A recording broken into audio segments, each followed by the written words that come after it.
Hospital San José Tec Salud, dando cátedra en la EMIS desde el 2013 y actualmente como profesor de planta, miembro de la Sociedad de Justitia, profesor en la Facultad de Medicina de la UNI, profesor de posgrado en la UDEM, jefe de laboratorio de patología del Hospital Christus Muguerza, alta especialidad, y actualmente cursando maestría en educación en el TEC. Bienvenido, doctor. Muchas gracias por estar aquí. Adelante. Pues, muchas gracias, Betty, pues por tercer año o segundo año o un año atravesado y atípico, que desde el año pasado me preguntaba si se podía dar la plática, pero por XY ya no hubo como oportunidad por cuestión de agenda. Pero bueno, con Christopher me tocó, con Frank me tocó y contigo ahora como líder, presidenta de la SEIC, pues aquí estamos, ¿sí? Entonces déjame nada más compartir pantalla. Trataré de limitarme a los 40 minutos de la sesión para no pasarme de los tiempos y compartir sonido. Ok. Ahí está. Entonces, realmente es una plática, considero yo, muy general. Y habitualmente, digo, las dos pláticas previas que se habían armado en los 2 años anteriores, pues no solamente era lo teórico, no sé, sino también lo práctico, que yo creo que era lo realmente interesante. A lo mejor para muchos el área quirúrgica resulta muy interesante, pero sí es un área compleja por las reglas que hay que acatar. Y pues obviamente conforme uno va entrando más a quirófano, pues se va familiarizando más con los procedimientos, con algunas de las áreas particulares, donde sí, donde no. Perdón. Y eventualmente también las enfermeras de quirófano son bien especiales, y ellas mismas, pues con una sola mirada, así uno sabe que a lo mejor está haciendo las cosas medio mal al momento de enguantarse o poniéndose el gown, la bata, pero digo, a fin de cuentas, les digo, es más como de cuestión de familiarizarse y experimentar estas visitas, y eventualmente ya que tengan la posibilidad de realmente ser parte de un procedimiento quirúrgico, para los que les guste la cirugía, pues va a ser por demás interesante, ¿sí? Entonces, es una plática muy general de la introducción al quirófano, como les digo. Entonces, en este pequeño video, que dura como 30 segundos, si lo voy a cortar, fíjense, está. Digo, esta es una serie que a mí me gustaba mucho y luego que de repente Cinemax decidió cortarla, que se llamaba The Nick. Está ubicada en un hospital en Nueva York a principios del 1900 y cachitos. Entonces, pues nos da una idea así muy general de cómo, aunque es medio teatrical y obviamente representativo, de cómo es que se realizaban los procedimientos o de cómo era la preparación de los médicos para realizar una cirugía. Pues les voy a pasar así rapidito unos 30 segundos del video. You can waste your time scrubbing in if it suits you. Pues el asunto, si lo voy a cortar aquí. Digo, el asunto de la limpieza, del aseo, del ingreso al área de quirófano, de lo que implica pues la pulcritud, ¿sí? del lavado de las manos, pues obviamente se sabe que pues esto ha disminuido considerablemente la cantidad de infecciones o complicaciones en un paciente en el postoperatorio inmediato y después de algunos días. Pues aquí en este pequeño video, pues digo, se ve al principio que están pues haciendo un lavado, pues ahí muy general, con una esponja, un cepillo. Luego eventualmente se introducen las manos en diversas soluciones como alcohol o yodo en este caso, que es lo que está en la segunda tarja o en el segundo receptáculo, y posteriormente agua, ¿sí? Entonces, pues así tal cual iban los cirujanos a la sala de quirófano. Entonces, esta perspectiva que vemos también pues es muy representativa de cómo anteriormente se practicaba la cirugía. Eran los theaters, las salas de quirófano, donde pues los espectadores, los profesores, los alumnos pues podían pues ver lo que estaba sucediendo, la toma de decisiones, las complicaciones pues que se podían presentar durante el procedimiento quirúrgico.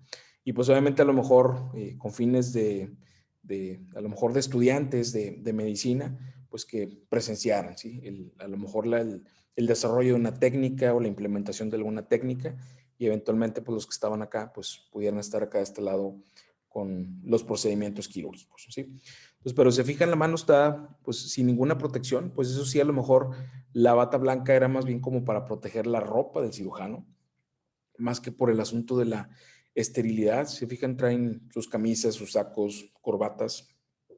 La enfermera pues también con su participación importante, pero pues sin una protección física en las manos y con un aseo pues obviamente pues bastante limitado. Entonces pues digo, era un poquito de cómo hasta hace pues no tantos años se realizaban las cirugías, ¿sí? Y pues obviamente como vamos a ver ahorita pues ha cambiado radicalmente y como decía yo pues se ha visto como al asearse adecuadamente, al respetar las áreas del quirófano se evitan contaminaciones y se evitan complicaciones asociadas a infecciones en un paciente, ¿sí? Entonces, la primera parte es hablar un poquito sobre las áreas en las que se divide un quirófano. Entonces, seguramente es algo que ya han escuchado, por ahí seguramente han leído o han visto los conceptos esos del área negra, el área gris o el área blanca, que implica un poquito de, entre más, vamos a ir, cargado esté a lo negro, pues implica que hay mayor posibilidad de contaminaciones, donde hay mayor flujo de personas. Y ya que hablamos del área blanca específicamente, pues es ahora sí lo que ocurre en un quirófano, ¿sí? Entonces, las áreas del quirófano se definen en 3 áreas o 2 zonas de restricción progresiva. Como decía, se van definiendo estos apartados o estas áreas particulares dependiendo de qué tantas personas circulen en el área específica. Y decíamos, pues con esto simplemente se van disminuyendo las posibles fuentes de contaminación. Por ahí en la literatura se hace referencia a estas 2 divisiones. La más frecuente, la que van a encontrar realmente en muchas de la bibliografía, es hablar de la zona negra, la zona gris y la zona blanca, pero también algunas otras referencias se pueden encontrar como no restringidas, que sería igual a lo que implica la zona negra, una zona semi-restringida, que sería la zona gris, y la zona restringida, que sería la denominada zona blanca.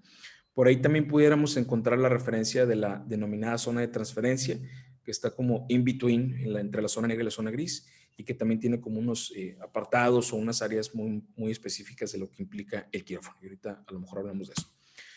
Entonces, el área negra se circula libremente, no hay realmente necesidad de protección. Uno puede incluso deambular con la ropa de civil, tal cual. No necesariamente implica el uso de bata, mucho menos obviamente el uso de las botas quirúrgicas o de las cofias. Y pues ahorita definitivamente el uso del cubrebocas, pues ya ese sí es obligatorio a nivel aquí incluso si uno va prácticamente al baño, pues tiene que estar trayendo su cubrebocas, ¿sí? Entonces, eso sí, pero el resto del aditamento, el resto de la ropa de la persona, pues puede ser su ropa de civil o puede traer su scrub o su equipo quirúrgico, el scrub, el que trae de casa, pero lo ideal, obviamente, cuando uno va a entrar a quirófano es que se tiene que cambiar la ropa por la contaminación, el polvo, todo lo que pudiera implicar el día a día o el manejo día a día, el contacto con pacientes, de ir a hacer una curación, de ir a la consulta, de, no sé, cualquier situación particular. Pues antes de entrar a quirófano, cuando la persona va realmente a estar dentro de estas áreas y específicamente en la sala de quirófano, pues implicaría que la persona tiene que cambiarse su ropa, ¿sí? Entonces, se permite el acceso sin uniforme quirúrgico. El personal lo vemos representado aquí en este diagramita en la parte superior, pues son, por ejemplo, oficinas, la sala de espera, el quirófano donde están los familiares, la sala a lo mejor donde se da la información a los familiares del procedimiento, del pronóstico, de qué resultó de la cirugía, etcétera, etcétera. Los baños, los lockers o cambiadores, ¿sí? Y eventualmente pues vamos a tener esta zona que está acá a este lado, que está representada aquí en esta imagen, que es la zona de transfer, ¿sí? Que es justamente de lo que implica acá la zona negra hacia la zona gris, pues ya está mucho más limitado el flujo de personas, ¿sí? Y decíamos, pues ya para estar en este punto, pues es indispensable que la persona ahora sí ya traiga su uniforme quirúrgico o el scrub. Habitualmente también aquí en este punto se encuentra unas tiras adherentes antimicrobianas, que ahorita vamos a ver un poquito de eso.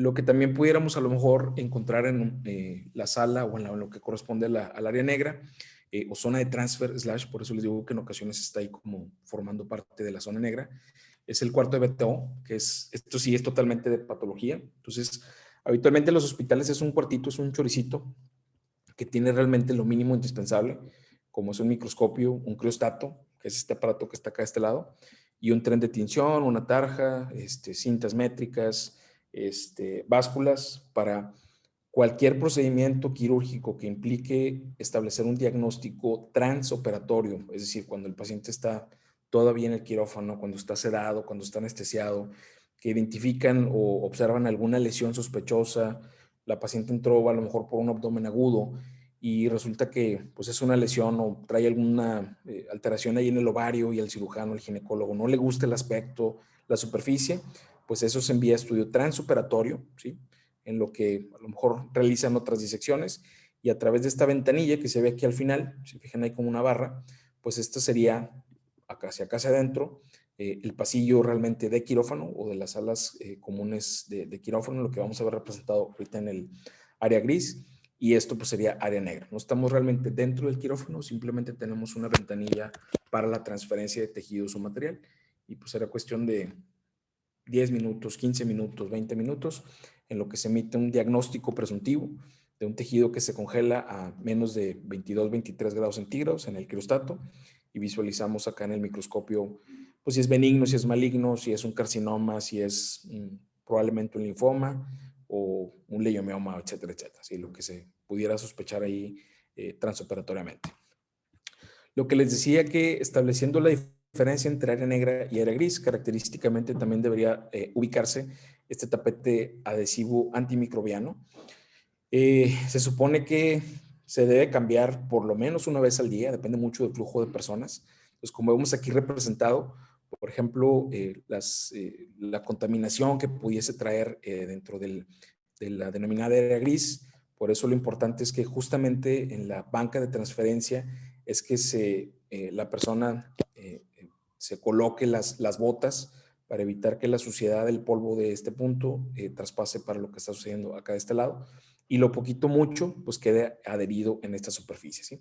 Entonces es unas calquitas, unos plásticos muy delgados, los encuentran ahí con 30 cintillas o 30 filminas de estas por paquete, costará alrededor de unos 700, 600 pesos.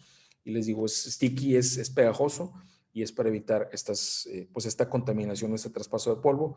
De hecho, también, por ejemplo, en las áreas de transferencia, a lo mejor de equipo, de entrada instrumental o de entrada del paciente, si fijan acá también queda marcado cómo las llantas, pues toda esa suciedad se limpia, entre comillas, ¿sí? Vamos a decir que se introduce menos realmente, porque pues obviamente el resto de la superficie metálica pudiera tener polvo, pudiera tener X cantidad de bacterias, por ejemplo, o algunas otras partículas, pero ahí más o menos como que se limpia y conforme avanza en esta cinta, pues va prácticamente ya dejando una marca nula, ¿sí?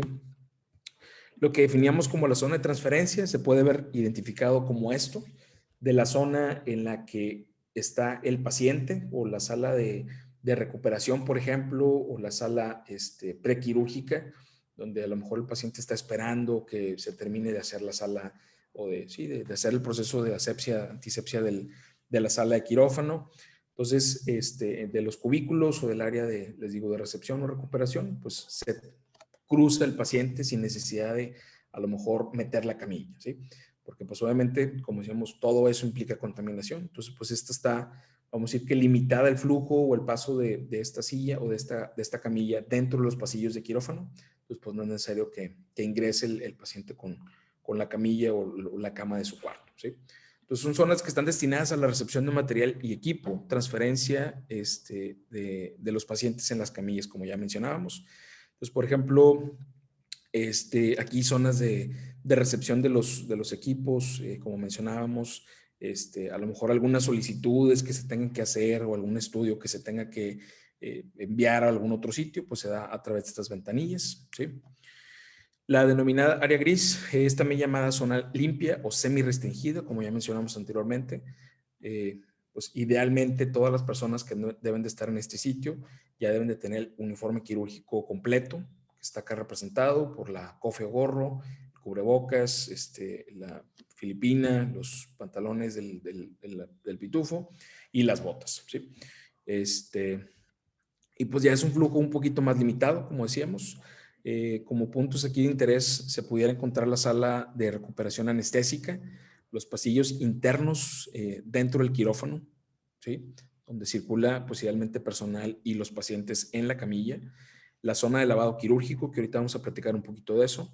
También debe haber una estación específicamente para equipos de radiodiagnóstico, imagen, como son ultrasonidos o como puede ser a lo mejor para tomar radiografías transoperatoriamente. Entonces también están resguardados en esta zona, y estanterías, tanto de materiales o medicamentos, o el área de selle, o incluso el área también, por ejemplo, ¿cómo se llama? De limpieza del equipo quirúrgico, ¿sí? Pues aquí está más o menos la representación. Digo, obviamente dependiendo del hospital, del recurso económico, si es público, si es privado, etcétera, etcétera, pues las imágenes pudieran variar importantemente, pero esta es más o menos la representación de lo que implica el área gris. Si fijan, hay ventanillas de comunicación entre a lo mejor donde están los paquetes quirúrgicos, si es una cirugía mayor o cirugía menor, con el instrumental, con las batas, guantes, el área de medicamentos, anestésicos, etcétera, etcétera. Pues obviamente también es importante que ubicado a cada cierta distancia entre los quirófanos, si son 10, 20 quirófanos, pues que también se tengan los carritos para a lo mejor alguna complicación que pueda presentar el paciente, algún estado ahí desfavorable de alguna falla cardíaca, alguna cosa de esas, el famoso carrito rojo, que aquí está más bien azul. Entonces, pues también deben estar ubicados muy específicamente, ¿sí? Y pues idealmente también con un flujo libre, pues tratando de que las cosas, si es que va a haber algo en el piso, pues que esté totalmente pegado a la pared. Pues obviamente para evitar, si son camillas, y son camillas grandes, pues para evitar que haya aquí choque o algún traumatismo, alguna caída, alguna cosa de esas, tanto del paciente como del resto del personal, ¿sí?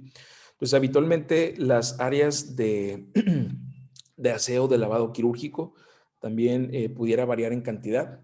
Vamos a decir que para un hospital que tiene a lo mejor 10 quirófanos, se esperaría que tuviera por lo menos unas 3 áreas de lavado quirúrgico. Pues obviamente para evitar, si es un pasillo largo o son 2, 3 pasillos, pues en lo que el cirujano se lavó en este punto y tiene que recorrer el pasillo y son 5 o 6 áreas de quirófano o salas de quirófano, pues eso no es lo ideal. Entonces tiene que estar realmente justo al lado del quirófano, o un área de lavado entre 2 quirófanos, ¿sí?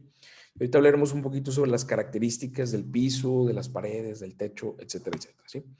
Pues aquí están los diagramitas más o menos del flujo, decíamos, de lo que representa el área negra al área gris, la zona de transferencia del personal ya debidamente bien equipado, con la indumentaria completa, la zona ahí de recepción, el famoso selle, el paquete de toallas, de campos quirúrgicos, del instrumental, etcétera, etcétera, para que el instrumentista ahorita quedamos un poquito sobre las personas que están involucradas propiamente ya en el quirófano, la enfermera o el enfermero circulante, pues que sean los encargados de manipular y recoger este tipo de instrumentos, ¿sí?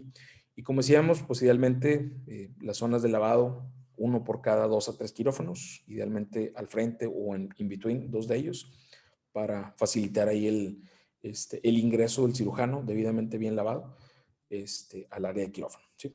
Entonces aquí de hecho es la representación de esta imagen. Ahorita que lo estoy viendo está mal, digo, asumiendo obviamente que esta persona, este individuo que va a ingresar al quirófano, si ya se lavó, por ejemplo, y ya hizo todo el procedimiento como vamos a ver ahorita, y luego vemos que está tocando la puerta, pues automáticamente hay contaminación.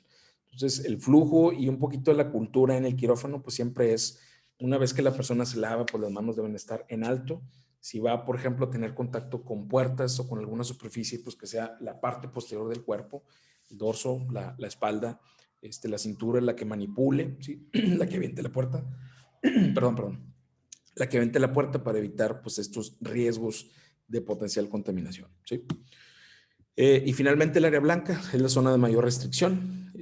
Se define que es el área estéril o también de zona blanca específicamente, como ya lo mencionaba. Y aquí es específicamente lo que ubicamos o que se denomina la sala de quirófano, la sala de operaciones, ¿sí?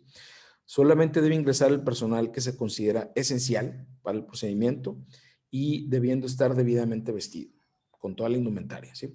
Pues ahorita como vamos a ver la colocación de la bata quirúrgica, de los guantes, pues va a estar a lo mejor limitada a los que van a estar involucrados en el manejo directo, en el contacto con el paciente. Pero por ejemplo un anestesiólogo, ¿sí? Pues no necesariamente tiene que tener toda la indumentaria completa, ¿sí? O la enfermera circulante, pues definitivamente tampoco, porque a lo mejor tráete otro frasco de tal medicamento o trae este instrumental o trae otro set de guantes, etcétera. Entonces, pues esa persona tiene que estar entrando y saliendo del área blanca al área gris. Entonces, no tiene que estar con todo el resto de la indumentaria, ¿sí? Entonces, ahorita que veamos un poquito de los requisitos básicos, me regreso a esta foto. Las instalaciones de un quirófano, pues tienen que tener buena iluminación, obviamente. Además de la iluminación del techo, pues las lámparas que sean totalmente manipulables, que también deben ser debidamente bien, pues deben de tener el procedimiento de limpieza para que sean manipuladas por el cirujano, por el equipo médico. Idealmente también con sistemas de aire comprimido, instalaciones de oxígeno, gases anestésicos y obviamente pues también instalaciones eléctricas. El quirófano es de las áreas en un hospital que debe estar pues totalmente contemplado en las plantas eléctricas dentro de la instalación. Pues obviamente imagínense una situación como la que pasó hace un par de semanas aquí en Monterrey o en muchas partes acá del norte de México, que hubo ahí una falla generalizada en la electricidad en medio de una cirugía que de repente se vaya la luz. Pues bueno, pues ¿qué se hace? Pues tiene que entrar la planta de emergencia, la planta eléctrica, para terminar ese procedimiento, ¿sí? O sea, lo que sucede, los tiempos, pues son bien valiosos y pues obviamente no se puede postergar una vez que se ha hecho la incisión, que el paciente ya está debidamente bien anestesiado, pues no se puede postergar ese procedimiento y hay que realizarlo, ¿sí? Idealmente una sala de quirófano, y depende mucho también del tipo de cirugías que se realicen, debe medir aproximadamente unos 30 metros cuadrados de superficie por 2.75 metros de altura. Esto para cirugías que se consideran como generales, como una apendicectomía, una colectomía, a lo mejor una cirugía oncológica de una paciente con un tumor en la mama, un tumor en el colon. Pero si hablamos, por ejemplo, de procedimientos de ortopedia, de neurocirugía sobre todo, y cardiovasculares, se recomienda que el área del quirófano sea un poquito más grande, un par de metros, 36 metros cuadrados, porque habitualmente aquí son cirugías de muy larga duración, sobre todo estas de neuro y de cardio, y además pudiera implicar el uso de ciertos instrumentos, de cierto equipo grande, por ejemplo, si está haciendo algún cateterismo, se está haciendo algún procedimiento ahí un poquito más complejo que sí, implique el uso ¿cómo se llama?, de equipo de radiodiagnóstico, ¿sí? Para visualizar si están en el sitio correcto, o etcétera, en la punción y demás, o en la colocación del coil o lo que sea que esté haciendo ahí el cardiólogo intervencionista o el neurocirujano intervencionista, pues digo, para que tengan el espacio para movilizarse y ubicar también los equipos, ¿sí? Habitualmente las salas tienen una forma rectangular y lo ideal, lo esperado, es que tanto las paredes y el piso sean de un material liso, que también sea fácilmente lavable, que no tenga recovecos, que no tenga como juntas, que no tenga ángulos agudos, que no tenga pues, estas particularidades, para evitar que si hay alguna ranurita en el piso, si hay alguna ranurita en la pared, pues para evitar que eso sea un foco de infección y que se acumulen ahí desechos, fluidos y eventualmente proliferen algunas colonias bacterianas. Entonces, esperaría también que el techo debe estar estructurado en una sola pieza, dando cabida solamente a los focos, a la luz específicamente. Entonces, eso, por ejemplo, de tener plafones en un quirófano, pues no sería lo ideal. Deme chance nomás de cerrar una puerta.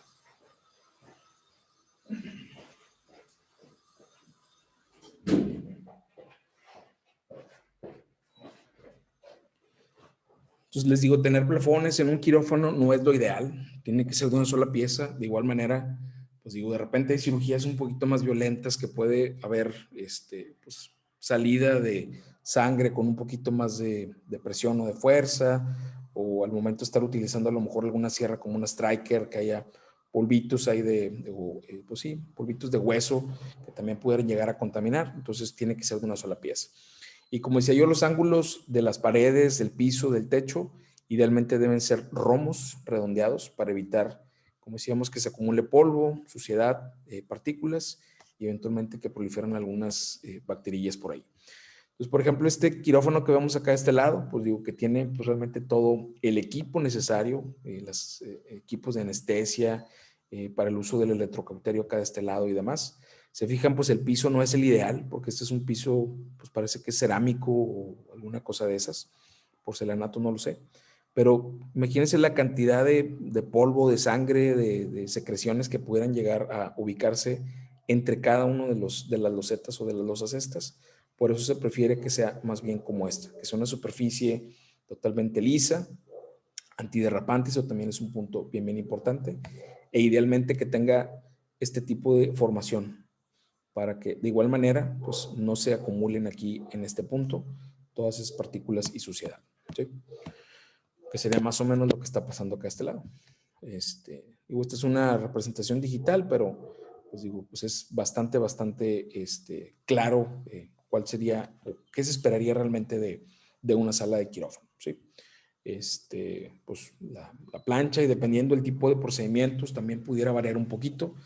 Si son procedimientos de ginecología, o si son procedimientos de urología, de traumatología o de neurocirugía, pues pudiera tener alguna especificación muy particular la plancha del quirófano, ¿sí? Y como les decía, después de cada procedimiento, pues es trascendental, ¿sí? No hay realmente motivo para no hacerlo. Se tiene que hacer una desinfección total de todo el quirófano, incluyendo equipos, incluyendo lámparas, cables, pisos, paredes y demás, ¿sí? Entonces, pues incluso la gente de limpieza, que está en el área de quirófano, pues debe estar debidamente bien, pues, vestida con su pitufo, el surgical gown, su cubrebocas, la cofia, ¿cómo se llaman? Las botitas y demás, ¿sí? Pues debe ser debidamente bien, se debe proceder a realizar la limpieza. Pues a grandes rasgos aquí está más o menos lo que implica una sala de quirófano. Habitualmente, pues puertas con ventanillas, con mirillas, ¿sí? Pues para saber si la sala está ocupada, si se está sucediendo algo dentro del quirófano.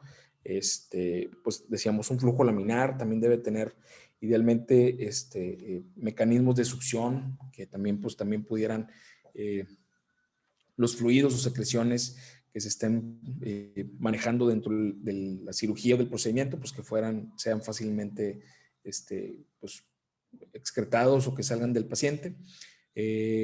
Igualmente oxígeno, ¿sí? Suplementario en caso de que sea necesario. Pues también debe tener un área para, acá está, la recolección de objetos punzocortantes, aunque eso habitualmente es trabajo más bien de enfermería, obviamente, de tanto la instrumentista o de la enfermera circulante. Obviamente, como vamos a hablar ahorita un poquito más adelante, que se me hace que no voy a poder acabar en 40 minutos,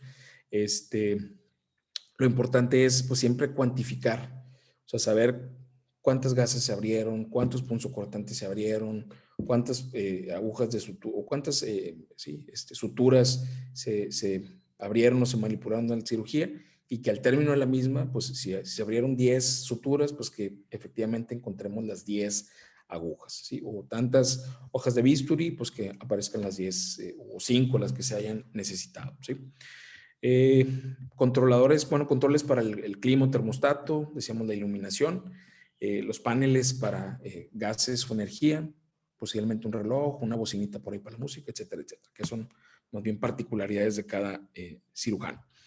Y en el equipo de quirófano, pues aquí están los elementos básicos, la mesa de operaciones que decíamos pudiera variar un poquito dependiendo del procedimiento, el tripié o en ocasiones varios, si el paciente pues está conectado pues tiene la venoclisis o se le está dando cierto medicamento o el suero, etcétera, etcétera, pues tiene que tener ahí a la mano habitualmente enfermería e incluso el anestesiólogo también, ya de manera más particular, pues este tipo de aditamentos para que los botes no estén ahí rodando o estorbando en el área del quirófano.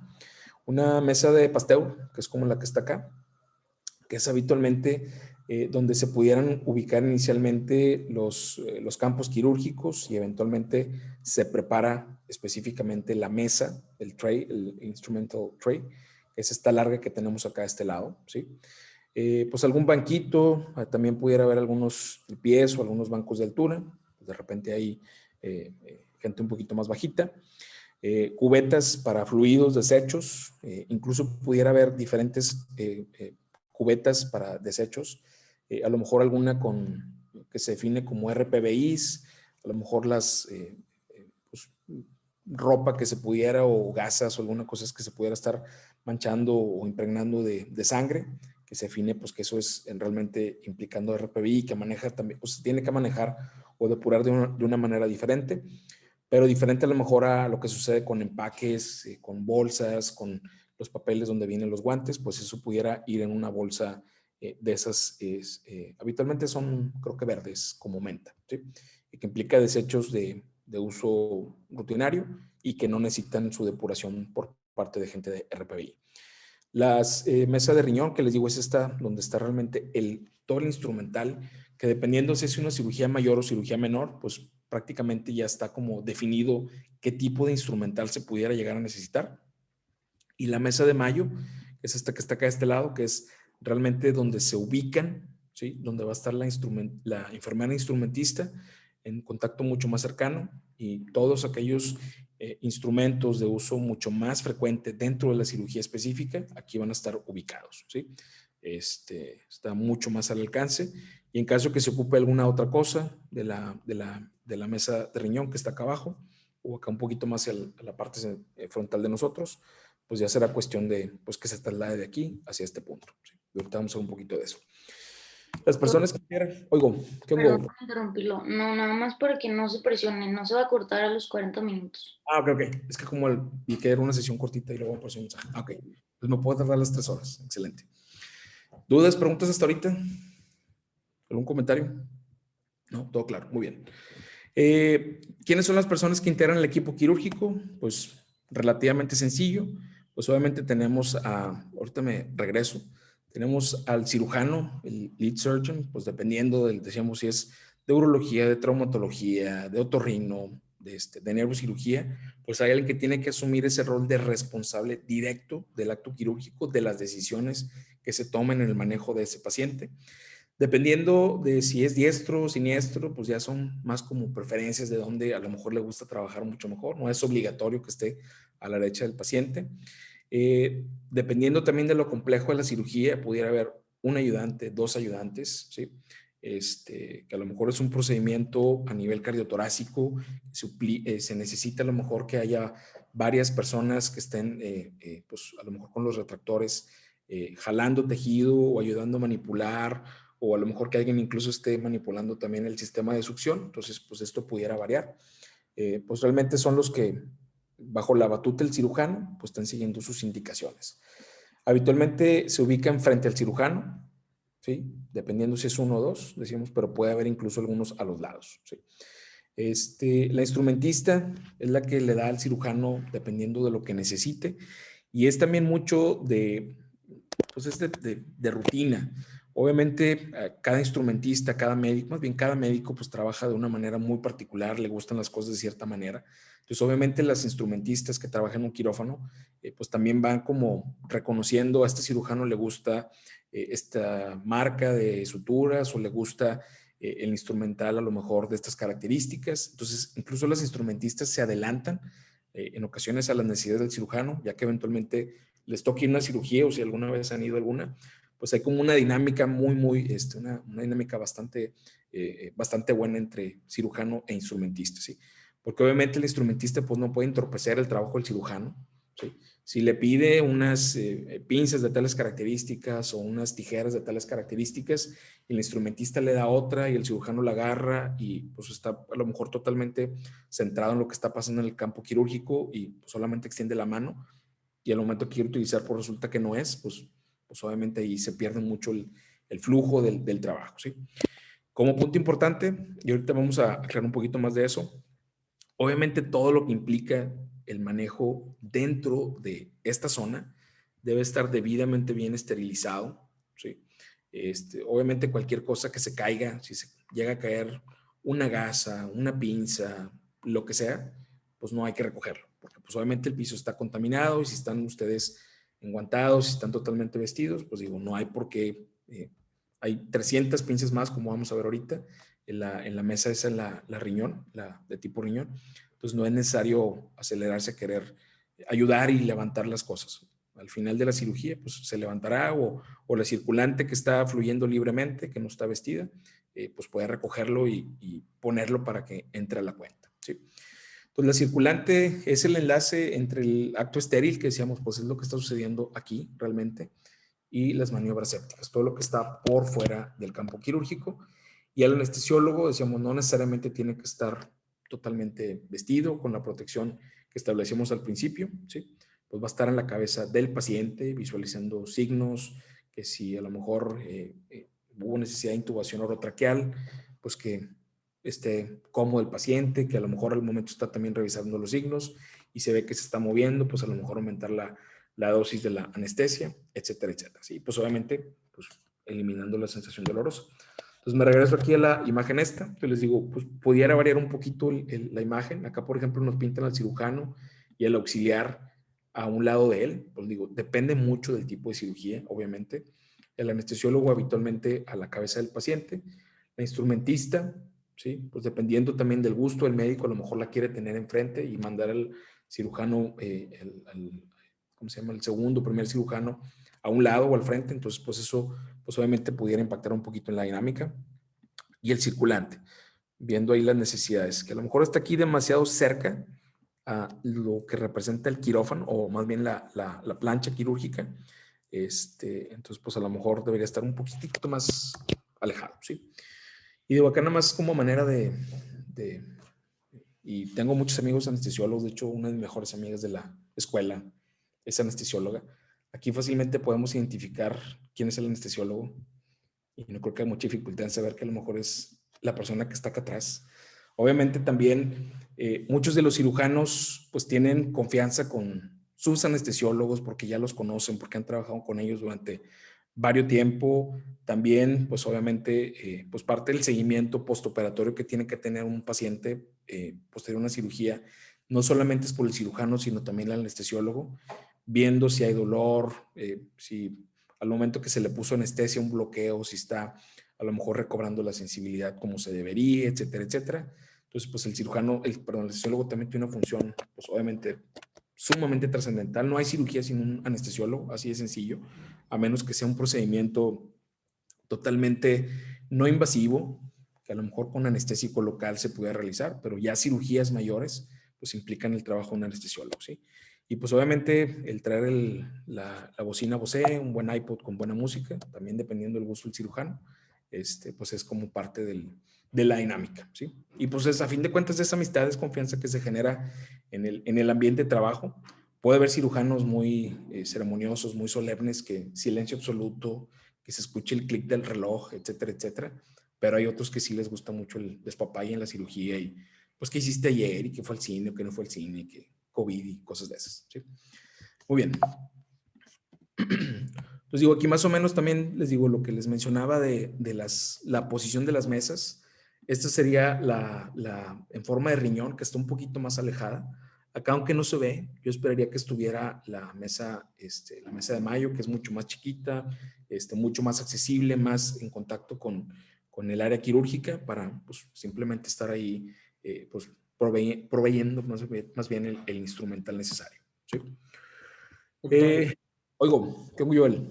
Y en ese, o sea, en esa estructura que nos pone nosotros y nosotros como estudiantes, ¿dónde nos ponemos o dónde nos pone?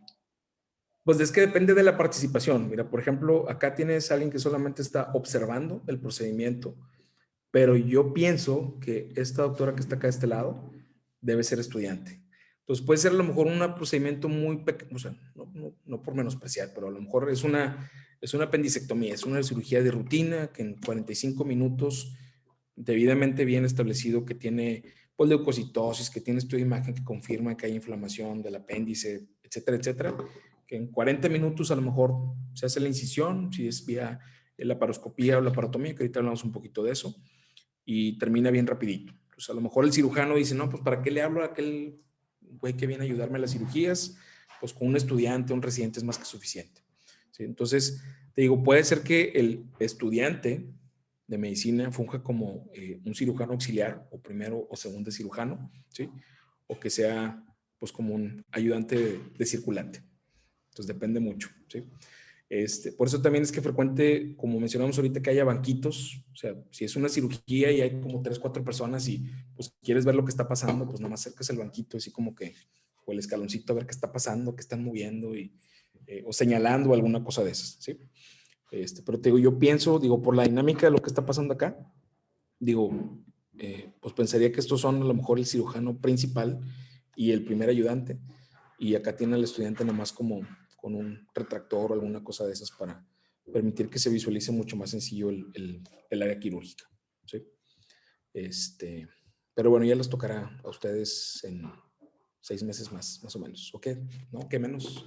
Y ahora en junio, julio entran a clínicas. Muy bien. Entonces, respecto a los tipos de procedimientos, que esto sí, hace ratito se lo metí a la presentación, pues dependiendo obviamente qué tan complicado es el caso, si es algo que se puede postergar, que el paciente esté en buenas condiciones, ¿sí? Pues pudiera definitivamente impactar en qué es lo que se va a hacer. Hablamos del concepto de una urgencia absoluta cuando hay un riesgo inmediato a la vida del paciente y que si no se traslada a quirófano, desafortunadamente existe el riesgo de que pueda perder la vida, tal cual. Entonces, por ejemplo, un aneurisma roto, ¿sí? Un paciente que a lo mejor tuvo alguna disección aórtica, un paciente que tiene alguna datos francos de obstrucción intestinal con un dolor abdominal muy significativo, incluso a lo mejor se realiza algún estudio de imagen y dices, hay obstrucción, independientemente de la causa, si es un tumor o es algún vólvulos o alguna intususcepción, etcétera, etcétera. Entonces, pues que eso defina, pues digo, el concepto de realmente una urgencia y que si no lo operas, el paciente se va a chocar o se va a perder una cantidad mucho más significativa de sangre, va a quedar mucho equipo volémico y desafortunadamente va a fallecer. O incluso apendicitis perforadas, pues obviamente también representa una urgencia, una apendicitis. Es un dolor muy característico, un dolor agudo, de inicio súbito. Entonces, pues el paciente a lo mejor se estabiliza en lo que llega al hospital, se administran líquidos que a lo mejor permitir cierto tiempo de ayuno para evitar alguna complicación asociada al manejo anestésico y eventualmente entrar a quirófano. El concepto de urgencia es un padecimiento que potencialmente amenaza o implica algún riesgo para la vida, sobre todo si hablamos de que se postergue o se retrase más de 24 horas, ¿sí? A lo mejor aquí también hablando de una urgencia absoluta, un paciente que ingresa por un accidente automovilístico con múltiples contusiones, con a lo mejor un neumotórax, un paciente con heridas por arma de fuego o por arma blanca, que a lo mejor también puede estar teniendo algún sangrado muy significativo, que vemos cómo progresivamente, pues a lo mejor está cayendo en datos que pudiéramos asociar a un estado de shock, pues eso también implica una urgencia absoluta. La urgencia, a lo mejor algún traumatismo ocular o un evento como es un proceso inflamatorio de la vesícula biliar, como es una colicitis crónica asociada a litos, que a lo mejor es un dolor también muy característico de inicio, a lo mejor ya cuando hablamos de la presencia de litos, un poquito más significativo y agudo, pero si al paciente a lo mejor se le deja en ayuno total, etcétera, etcétera, pues pudiera disminuir el dolor y a lo mejor da tiempo a que este procedimiento se pueda diferir un par de horas, ¿sí? En lo que se estabiliza, en lo que el quirófano, pues a lo mejor hubo alguna otra urgencia mucho más significativa, no por demeritar lo que siente y lo que le está orientando este paciente, pero si ingresa un paciente con una contusión, una fractura, con un hematoma en la cabeza, pues eso es mucho más pues, urgente que una patología a nivel de la vesícula biliar. Puede ser también un procedimiento tipo diagnóstico para determinar a lo mejor el origen o causa de una lesión ante alguna sospecha que se pueda tener en un paciente, o incluso decíamos, pues puede ser a lo mejor que existe alguna impresión diagnóstica y la cirugía es para confirmar si ese tumor o si efectivamente es tumor o es solamente una zona de adherencia entre haces intestino por algún procedimiento o alguna inflamación previa de la cavidad peritoneal. Entonces, pues eso sería el concepto de diagnóstico. Una cirugía planeada es un problema en el paciente, pero no considerado como agudo. Es un paciente que se le va a hacer a lo mejor algún cambio de alguna articulación, que se le va a hacer alguna artroplastía, o una paciente que tiene una miomatosis uterina, ¿sí?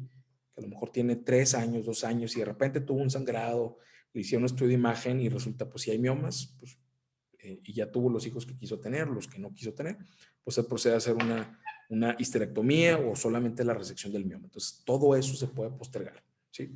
Y pues obviamente si a este paciente con la artroplastía no lo opero en este momento, pues no va a pasar nada. A lo mejor va a estar un poquito limitado su funcionamiento, su movilidad y demás, o algo de dolor, se le da una carga un poquito más ahí de analgésicos, pero se puede postergar hasta cierto punto, ¿sí?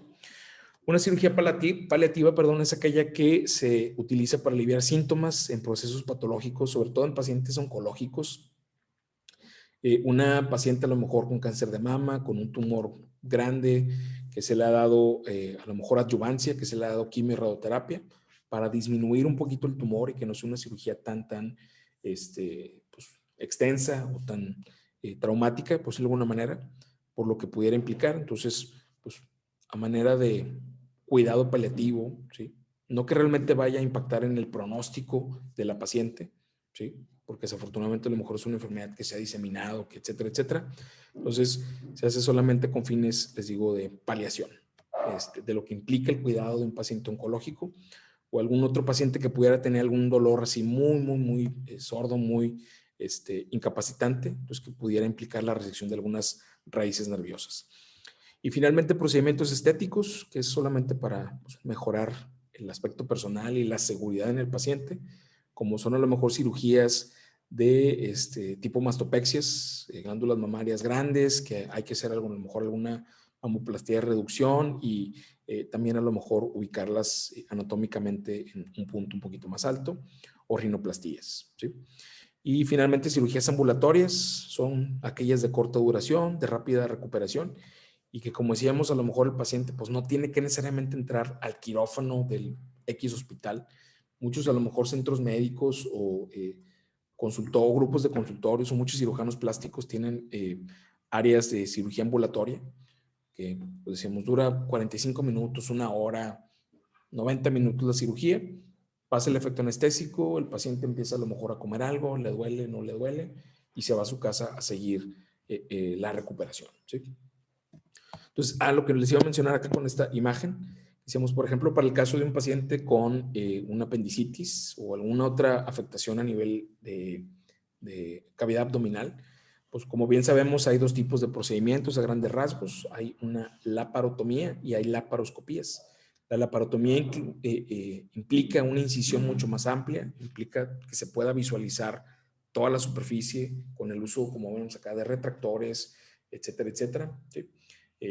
Y la laparoscopía, pues se hacen pequeñas incisiones, se instila o se aplica aire en la cavidad abdominal, se distiende y eso permite que al momento de manipular, pues a través de cámaras, de visores y algunos de estos otros sitios de entrada que es para a lo mejor la sutura o la resección a lo mejor de la estructura patológica del apéndice que se va a resecar y demás, o de la vesícula biliar, pues que sea de manera mucho más sencilla y en teoría también con una recuperación mucho más cortita comparada con esta. Porque aquí son incisiones de 1 centímetro aproximadamente, 1 o 2 puntos de sutura, mientras que a lo mejor una colecistectomía abierta, como también puede ser el procedimiento, pues son 10, 15 puntos de sutura, ¿sí? Entonces, pues depende mucho de las condiciones, del diagnóstico, de casos particulares del paciente, ¿sí? La parte de los instrumentos, pues les digo, puede ser tan extensa como esta que tenemos acá. De ahí lo importante de establecer si es una cirugía mayor o una cirugía menor. El asunto, vamos a decir, es que tratar de adelantarse.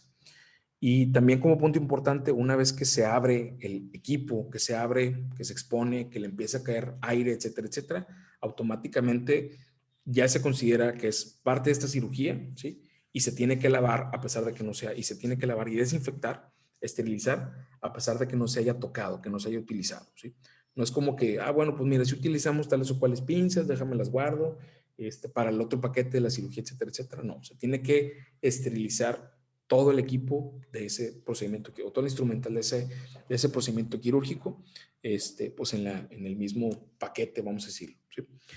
Idealmente los instrumentos tienen que ser de superficie lisa y esto pues evita la acumulación en las ranuritas de fluidos, de bacterias. Idealmente tienen que ser de materiales considerados inertes para evitar reacciones al contacto con los tejidos, así como por ejemplo sabemos que hay gente que puede ser alérgica al látex y tiene que utilizar a lo mejor guantes especiales, de esos baratitos para procedimientos no invasivos o no necesariamente invasivos. Y para fabricar los instrumentos habitualmente se utilizan estos instrumentos. Acero inoxidable, que difícilmente se corroe. El tungsteno, que es mucho más fuerte y durable comparado con el acero inoxidable, de uso quirúrgico, que es tal cual como se establece la especificación técnica, nada más que los de tungsteno son mucho más caros comparados con acero inoxidable.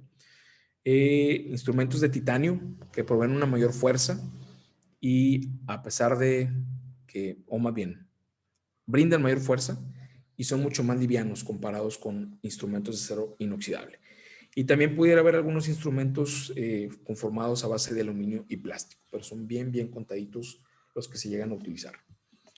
Entonces, hablando a grandes rasgos de los principales instrumentos, pues obviamente sabemos que el bisturí o cuchilla quirúrgica pues sirven para hacer incisiones, para hacer disecciones a nivel de la piel, a nivel de alguna cavidad, etcétera, etcétera. Hay una cantidad bastante significativa de bisturís diferentes y cada uno tiene un uso particular, pero en la esfera médica, en la esfera habitual en un quirófano, habitualmente el blade o el bisturí número 10 es la que más se tiende a utilizar, ¿sí? Y a lo mejor algunas de estas, nada más que estas son más largas, son a lo mejor para incisiones un poquito más profundas, ¿sí? La número 21, 22, incluso la número 19. A lo mejor algunas como estas que tienen ciertas como variaciones, son sobre todo a lo mejor estas dos más precisas para incisiones mucho más pequeñas, más limitadas, o estas que incluso se pueden utilizar en procedimientos odontológicos, ¿sí? O microcirugías, ¿sí? Entonces obviamente pues varía un poquito. Y pues son utilizadas o se utilizan, perdón, en una estructura como estas, que es el portanavajas o el famoso scalpel, como lo pueden encontrar en inglés. Y pues obviamente también dependiendo de el tamaño de la ¿cómo se llama? De la navaja, pues pudiera haber alguna variación, ¿sí? Pero realmente vamos a decir que es un soporte universal o es pues un instrumento universal que se fijan prácticamente tienen la misma morfología, esta ranura que entra o se aloja en esta parte cilíndrica y hacia la parte inferior el ángulo, ¿sí? Pues es prácticamente el mismo que tenemos acá a este lado. Pero realmente es a lo mejor cuestión también de cómo se habitúa ese cirujano, de qué tan pesado, qué tan grande le gusta la hoja de bisturí, ¿sí? Como para que pudiera haber alguna variación, pero en términos generales la conformación es prácticamente la misma, ¿sí? Los forceps o pinzas sirven para detener el flujo de sangre o detener tejidos sin dañarlos. Entonces tenemos, por ejemplo, las hemostáticas, las de tejido, las de toallas, las de esponjas, las que son para vestir, para detener realmente, me regreso así rapiditito.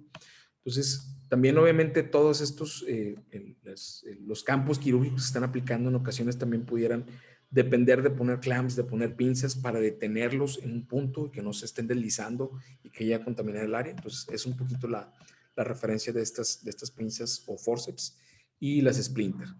Entonces, por ahí hay una tendencia a lo mejor, por ejemplo, también cuando están utilizando las tijeras. ¿Sí? Yo, por ejemplo, cuando llegaba a entrar a quirófano, yo soy muy dado a utilizar el pulgar y el dedo índice incluso ahorita para agarrar tijeras, pero en teoría el uso adecuado debe ser en base a pulgar y dedo anular, ¿sí? Pero a mí se me hace como muy complejo en el momento de hacer disección. Pues obviamente cuando uno entra de primera instancia a quirófano y es bien curioso y quiere hacer todas las cosas como son, pues digo, la tendencia o lo que se prefiere es que pues sea como debe ser. Y ya que una vez que hiciste cirugía y que agarraste tus mañas y que me gusta más así, me gusta más así, pues ya puede ser uno lo que quiera. Pero obviamente les digo, como estando en un área muy controlada como es quirófano, pues la enfermera, el doctor le van a decir, así no se agarran las tijeras, así no se agarra el porta, así no se agarra las pinzas, así no se agarra la pinza de disección, etcétera, etcétera, etcétera. Entonces ya es más bien como seguir el reglamento de lo que se espera y ya eventualmente que hagan cirugía plástica, urología, traumatología, pues ya hagan lo que ustedes quieran, ¿sí? Entonces, habitualmente las pinzas o forceps en su gran mayoría, sobre todo cuando hablamos de las hemostáticas o las de tejido, que son estas que tenemos acá de este lado, se fijan en la parte central, baja, cercana a las hojillas, donde uno introduce los dedos. Tiene unos dientitos que es para que se amarren o que haga un poquito más de presión. Que al momento de estar manipulando, de estar utilizándolas, pues digo, simplemente haga como ese clamp o ese cierre, ¿sí? Estos pequeños dientitos, ¿sí? Para que no se movilice, así a grandes rasgos, que es el sistema, el famoso ratchet, como le dice. Pudiera haber algunas pinzas o forceps que tienen puntas lisas o que tienen dientes un poquito más marcados, otros pueden de superficie lisa totalmente, y eso pues digo marca la diferencia entre si a lo mejor pudiera llegar a traumatizar importantemente algunos tejidos o si no lo hace, ¿sí? Entonces, si a grandes rasgos, aquí tenemos estos ejemplos. Este sería el ejemplo clásico de las pinzas hemostáticas. Pueden ser en ocasiones un poquito más largas, ¿sí? Pero esta es la conformación habitual. Terminan habitualmente en una punta que se corta de manera abrupta. Y si se fijan aquí, pues este sería como el sistema del famoso ratchet, donde está como ejerciendo la presión de manera un poquito más particular. Entonces, obviamente, si uno ocluye totalmente los dientes, la presión acá va a ser mucho más significativa, contrario a si lo hace de manera un poquito más laxa. ¿Okay? Estas serían las pinzas de tejido, las que tenemos acá. También de igual manera puede haber algunas con punta totalmente lisa. Hay otras como esta que más o menos se dibuja. Se fijan, hace como un dientito. Entonces, uno de los dos extremos de la pinza de tejido tiene una superficie como estas y la contraria pues va a ser pues a la inversa. ¿Sí? Va a tener como una superficie que permite que se ancle o que se introduzca la punta del otro extremo. Me quedó ahí como medio gacho esta VM. Pero también les digo, depende mucho de para qué se vayan a utilizar. Si se ocupa a lo mejor hacer que tenga un poquito más de agarre para evitar a lo mejor que se deslice la pinza al momento de estar ejerciendo la presión, habitualmente se utilizan este tipo de pinzas tejido con diente. ¿Sí? Las pinzas para toalla o los forceps para vestir son más o menos como estos. Tiene una punta que pues hace como un loop, pero que de igual manera, utilizando el ratchet, pues se ejerce la presión suficiente para que esta estructura o estas muescas o dientes no se separen, ¿sí? Y las pinzas de splinter son estas que están por acá, son muy parecidas a lo mejor a las pinzas de tejido, nada más que son para uso para a lo mejor, vamos a decir que es un niño que tuvo algún cuerpo extraño, algún lápiz, algún vidrio que se enterró y que lo están resecando. Entonces la punta habitualmente es un poquito más aguda, es mucho más fina y eso permite también a lo mejor incluso tratar de disecar vasitos de pequeño calibre sin traumatizarlos. Entonces, sobre todo les digo de manera un poquito más dirigida para cosas pequeñitas, las pinzas de tipo splinter. Las tijeras se utilizan en todas las cirugías para realizar cortes de tejido, ¿sí? Vienen en diferentes formas, tamaños. También a lo mejor pueden ser algunas un poquito más anguladas. La conformación de los ojillos o de los ojos acá de la parte posterior de la tijera también pueden variar dependiendo de la manufactura. Hay algunos que pueden terminar totalmente en punta chata o roma, otras en punta aguda, como las que tenemos acá en una punta un poquito más redondeada y otra mucho más aguda. Entonces, realmente la utilidad de las tijeras pues es disección, es corte, ¿sí? Estas, por ejemplo, que vemos acá en la parte superior, son las que se utilizan, por ejemplo, en áreas de urgencia. Es decir, que es un paciente que ingresa de manera urgente a quirófano por un estado de choque, por un accidente automovilístico, así súper, súper complejo, y que llega con su ropa, con su indumentaria, pues obviamente es un paciente que está contaminado. Entonces, antes de que el médico, así totalmente vestido, empiece a manipular, pues hay gente ahí en el área de quirófano, pues que utilizando estas tijeras de urgencias así tal cual las encuentran como de uso rudo, pues rompen la ropa y si es la playera carísima, Gucci, Louis Vuitton, ese tipo de cosas, pues valiendo queso la playera o el pantalón, ¿sí? Entonces, pues simplemente es en cuestión de segundos cortar la ropa para pues, poder exponer al paciente, poder iniciar el proceso de asepsia, antisepsia en la zona afectada y pues eventualmente pues también en ese mismo inter, pues seguramente el anestesiólogo está valorando la vía aérea, tratando a lo mejor de canalizarlo para pues poder aplicar los medicamentos anestésicos, ¿sí? Entonces, como les digo, vienen diferentes tamaños. Hay algunas que pueden tener unos bordes o ángulos un poquito más como afilados, como estos que tenemos aquí, angulados, perdón. Incluso esto, se fija, tiene una particularidad, tiene como un abombamiento, una superficie redondeada un poquito más gruesa. Estas habitualmente son las que se utilizan, por ejemplo, para disección, para no traumatizar de más los tejidos, ¿sí? Para que se deslice de manera mucho más sencilla la tijera y les digo que no se traumaticen tejidos adyacentes al área donde se está trabajando, ¿sí? Hay tijeras especiales para cortar hilos y suturas, ¿sí? Hay algunas específicas para cirugía, que son como estas que vemos acá de este lado, ¿sí? Y las de vendaje, pues son prácticamente como estas que tenemos acá de este lado también, ¿sí? Los famosos portagujas sirven para sujetar y guiar las agujas de sutura con seguridad al momento de suturar, que sería pues tal cual el instrumento que tenemos acá a este lado. Yo les digo que de repente hay algunas variaciones en los instrumentos. Que se ve muy fancy acá con la parte más, o la parte del agarre con esta tonalidad dorada y el resto pues totalmente metálico en color grisáceo. Denme un segundito. Ahí voy.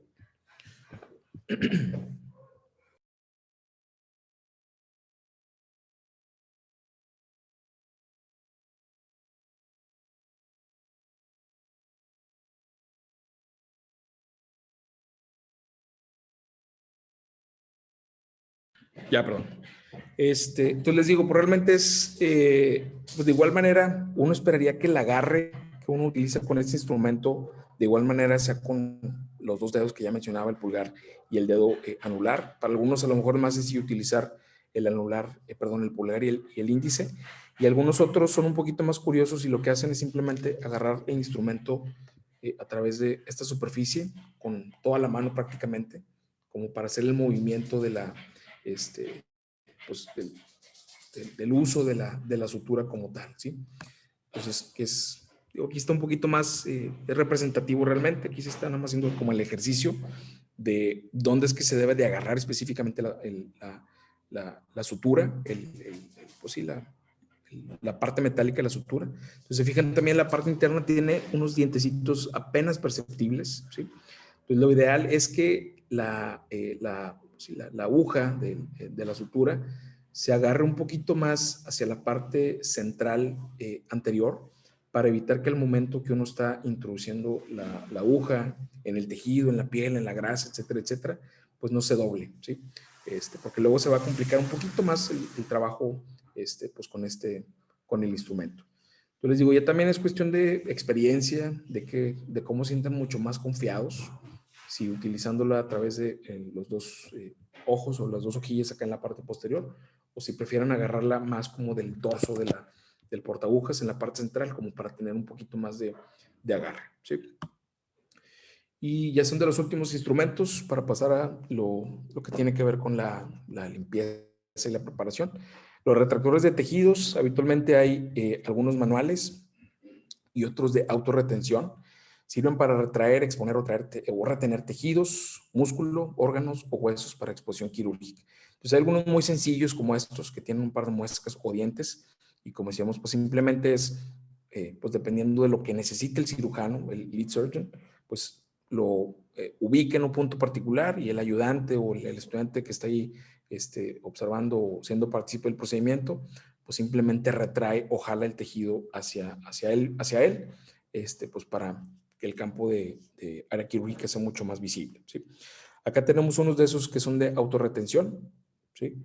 Que simplemente tiene como un sistema acá en la parte central baja, pues que permite específicamente anclarlo en un punto particular, ¿sí? En caso que a lo mejor la cantidad de manos involucradas sea un poquito más limitada, para que no se movilice y conforme se va a lo mejor abriendo, se va expandiendo, pues de igual manera la superficie del área quirúrgica sea mucho más visible, ¿sí?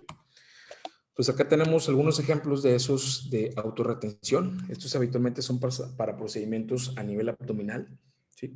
Y este que si mal no recuerdo creo que es un retractor de Soriano, del médico que lo implementó, que lo diseñó, sobre todo para procedimientos cardíacos, cuando son algunas cirugías ahí de reparación o de, que pues se maneja específicamente las cámaras del corazón, ¿sí? Entonces, pues se fijan, acá está pues un poquito como complejo el sistema, pero igual manera, pues digo, asumiendo que este sea, digo, es nada más el ejercicio de la presentación, pues asumiendo que este sea la zona del defecto que se está reparando, y estas como pestañitas que se hacen acá a este lado sea la piel, entonces se agarran justamente por un retractor, ¿sí? Y se van adecuando a la distancia que pues el cirujano necesite, ¿ok? Y finalmente los elevadores elevan y disecan hueso, tejidos y nervios. Sirven también para limpiar y raspar el hueso, exponer algunos sitios de fractura o huesos durante procedimientos. Y de estos hay una variedad bien inmensa, sobre todo para procedimientos odontológicos. Tienden a ser obviamente mucho más pequeñitos, mucho más como de agujas finas o de unas plaquitas, o sharp working end, como dice acá, un poquito más delgados y dirigidos, a lo mejor para hacer pues esas limpiezas o esas exposiciones de ciertos tejidos de manera un poquito más particular. Cuando se está tratando de pelar o de extraer el periósteo para pues permitir la visualización del hueso, ¿sí? Y finalmente las sierras, con esto se realizan cortes de tejido óseo y amputaciones. Se le llama en inglés la jiggly saw, que es pues es tal cual como una estructura metálica, como si fuera un alambre metálico trenzado con una fuerza muy particular que tiene la capacidad de corte. Entonces, fijen acá en los extremos, tiene estos pequeños orificios que justamente permiten el anclaje de, pues, hacia los dos extremos de los sujetadores o estos retenedores para pues, poder manipular la sierra de manera mucho más particular. También, perdón, se pueden utilizar algunas pinzas, ¿sí? Se pueden de igual manera ubicar en los dos extremos y empezar a manipularlas para lograr el corte. De hecho, esto sí traigo un videillo ahí, dura como 5 minutos, pero la parte interesante son 30 segundos o 20 segundos. Pues lo voy a adelantar totalmente. ¿Dónde?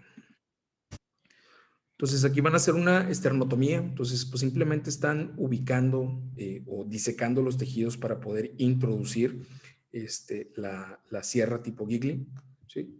Entonces acá se adelanta un poquito. Finalmente ubican los dos extremos de la zona que quieren seccionar o cortar. Se ve medio violento, pero pues es obviamente muy efectivo. Acá se están utilizando los decíamos, de retractores para poder visualizar de manera o poder manipular los tejidos de manera un poquito más particular. Entonces simplemente se está guiando la sierra. Ay, ahorita va a salir del otro lado. Adelante. Pues ahí ya la extrajeron del otro lado. Entonces lo que se va a hacer simplemente es mover un extremo, mover del otro extremo para pues lograr, en este caso es una esternotomía la que se está haciendo, una resección ahí a nivel del esternón. Y les digo, no es necesario que se utilice ese instrumento o ese como loop que se veía acá en la imagen inferior, se puede manipular totalmente con un par de pinzas, ¿sí? A lo mejor si le pongo el sonido se oye más.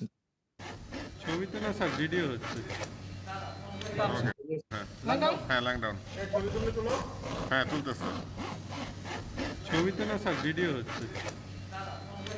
Por ejemplo, también para amputaciones de algunas extremidades de pacientes diabéticos, también se utiliza este tipo de herramientas. Por ahí hay una sierra eléctrica, nada más que se utiliza sobre todo en procedimientos de traumatología, que es la famosa Stryker, pues que es así tal cual, a lo mejor un objeto cilíndrico como el termo, que tiene una rueda en la parte pues proximal, pues que hace un giro, un movimiento, y que también de igual manera pues facilita el corte o la sección de tejido óseo, ¿sí? Estos son más como para procedimientos de neurocirugía, son las rongers espinales para extirpar discos en las protrusiones o en las patologías discales, o incluso también para hueso, como hacíamos algunos procedimientos durante neurocirugía o de traumatología, ¿sí? Entonces tiene una forma y un uso también muy particular, pues tiene esta como pequeña anclita en algunas de sus variedades como para permitir el anclaje o que el cirujano pues pueda hacer como un movimiento un poquito más enérgico al momento de retraer el tejido particular, ¿sí? Pero pues ahí varía mucho realmente del gusto, preferencia del cirujano, ¿sí? Este video... Ok, ya que vamos a entrar un poquito más en lo que implica la preparación del área de quirófano, también es un video medio largo, pero pues digo, el asunto es, ahorita vamos a hablar un poquito de la preparación, del gowning propiamente dicho, ¿sí? Entonces, siempre decíamos, como ya en este punto todo lo que se va a empezar a manipular es totalmente estéril, pues existe la confianza de que la parte anterior del cuerpo, en este caso la enfermera, de la instrumentista, manipule objetos, pero siempre decíamos de frente, todo totalmente de frente. Obviamente los guantes están estériles, el guante está estéril, el paquete quirúrgico que se abrió en este caso es totalmente estéril. Aquí lo que va a hacer es, vamos a decir, como vestir o cubrir la famosa mesa de Mayo que decíamos hace ratito, que es donde va a ubicar el instrumental de mayor uso durante la cirugía para que esté mucho más a la mano. Entonces, fijan, su cuerpo, su cintura, el abdomen bajo está teniendo contacto con la plancha y con el borde ¿cómo se llama? De la mesa. Entonces, en la mesita de Pasteur habitualmente se pudiera ubicar, decíamos, tanto el equipo antes de que se abre o también, por ejemplo, las batas quirúrgicas que van a utilizar los cirujanos que se van a meter al procedimiento, los guantes habitualmente, entonces están como totalmente separados de lo que va a implicar aquí la zona de preparación. Entonces, como les decía, pueden ser procedimientos chiquitos, pueden ser procedimientos muy largos, lo que decíamos estableciendo diferencia entre cirugía mayor y menor, campos estériles, gasas, etcétera, etcétera, etcétera. ¿Sí? Todo tiene que estar debidamente bien identificado, debidamente bien cuantificado. Ese es un punto bien trascendental. Si se fijan aquí incluso trae un papel y este es el que se va a hacer la famosa cuenta. O sea, todo lo que se abrió, todo lo que se recibió, ¿sí? Pues tiene que ser debidamente bien identificado. Pues si se van a utilizar torundas, si se van a utilizar agujas de bisturí, si se van a utilizar las diferentes suturas, si es nylon, bicril, crómico, sedas, etcétera, etcétera, que eso no lo cubrí en esta plática porque también es prácticamente tema de una discusión totalmente diferente y completa. Entonces me adelanto un poquito. Pues lo que está haciendo aquí en este momento, pues digo, idealmente con la enfermera circulante, ¿sí? O sea, las personas que se encargaron de preparar este equipo, de confirmar o de hacer el proceso de limpieza, de desinfección, de asepsia, etcétera, etcétera, pues tienen que establecer que dentro del paquete, a lo mejor hay X cantidad de tijeras, X cantidad de pinzas, X cantidad de forceps, y todo eso tiene que coincidir con lo que se define que incluye ese paquete, con lo que se abrió al momento de preparación para la cirugía, y lo que al final de la cirugía también se tiene que ubicar para evitar los desafortunados gasas que se quedan en la cavidad o alguna pieza instrumental médico que también pudiera desafortunadamente quedarse en cavidad y que implica obviamente pues un mal manejo ahí por parte del médico y el equipo quirúrgico, ¿sí? Entonces se cuantifican, fueron 10, fueron 20, fueron 30, etcétera, etcétera, y pues se establece que fueron tantos. Y justamente todo eso tiene que coincidir al final de la cirugía. Obviamente la responsabilidad es del médico. La instrumentista dice, fueron tantas pinzas, tantas gasas, tantos campos quirúrgicos, los mismos que se encuentran al final. Entonces, obviamente si llega a haber alguna cuenta, pues el responsable de la cirugía es el médico, ¿sí? Entonces, habitualmente la responsabilidad recae encima de él. Cuando llega a haber algún asunto de estos, recae sobre el médico, porque él tiene que asegurarse que la enfermera cuantificó y todo lo demás, ¿sí? Muy bien. Técnica de lavado y secado de manos, ya casi para acabar. Les digo, aquí era donde habitualmente era muy cortito esta parte y luego ya era más como práctico, se hacía el ejercicio y nos íbamos a los laboratorios del piso de aulas de la EMIS y llevaba yo las esponjitas y las batas y todo el mundo feliz y contento, juegue todo el rato, pero bueno, se las debo. Entonces, la preparación del personal previo a un procedimiento quirúrgico, tanto decíamos cirujano, ayudantes, etcétera, etcétera, pues deben de vestir el uniforme quirúrgico que se establece por la institución, como ya decíamos, la filipina, pantalón, botas, la cofia, cubrebocas, ¿sí? Y pues así deben de estar o llegar a la sala de quirófano, si es que se van a involucrar o no van a involucrarse en la cirugía, y si no, pues antes deben hacer un pit stop, una parada en el área de lavado, ¿sí? Idealmente las uñas de las manos deben de quedar al borde, las uñas de las manos que son las que se van a lavar, al borde de la yema de los dedos, esto para evitar posibles perforaciones con los guantes, ¿sí? Entonces, pues es importante, les digo, que las uñas estén como muy, muy cortaditas al ras, nada que las uñas de acrílico y el gelish y ese tipo de cosas.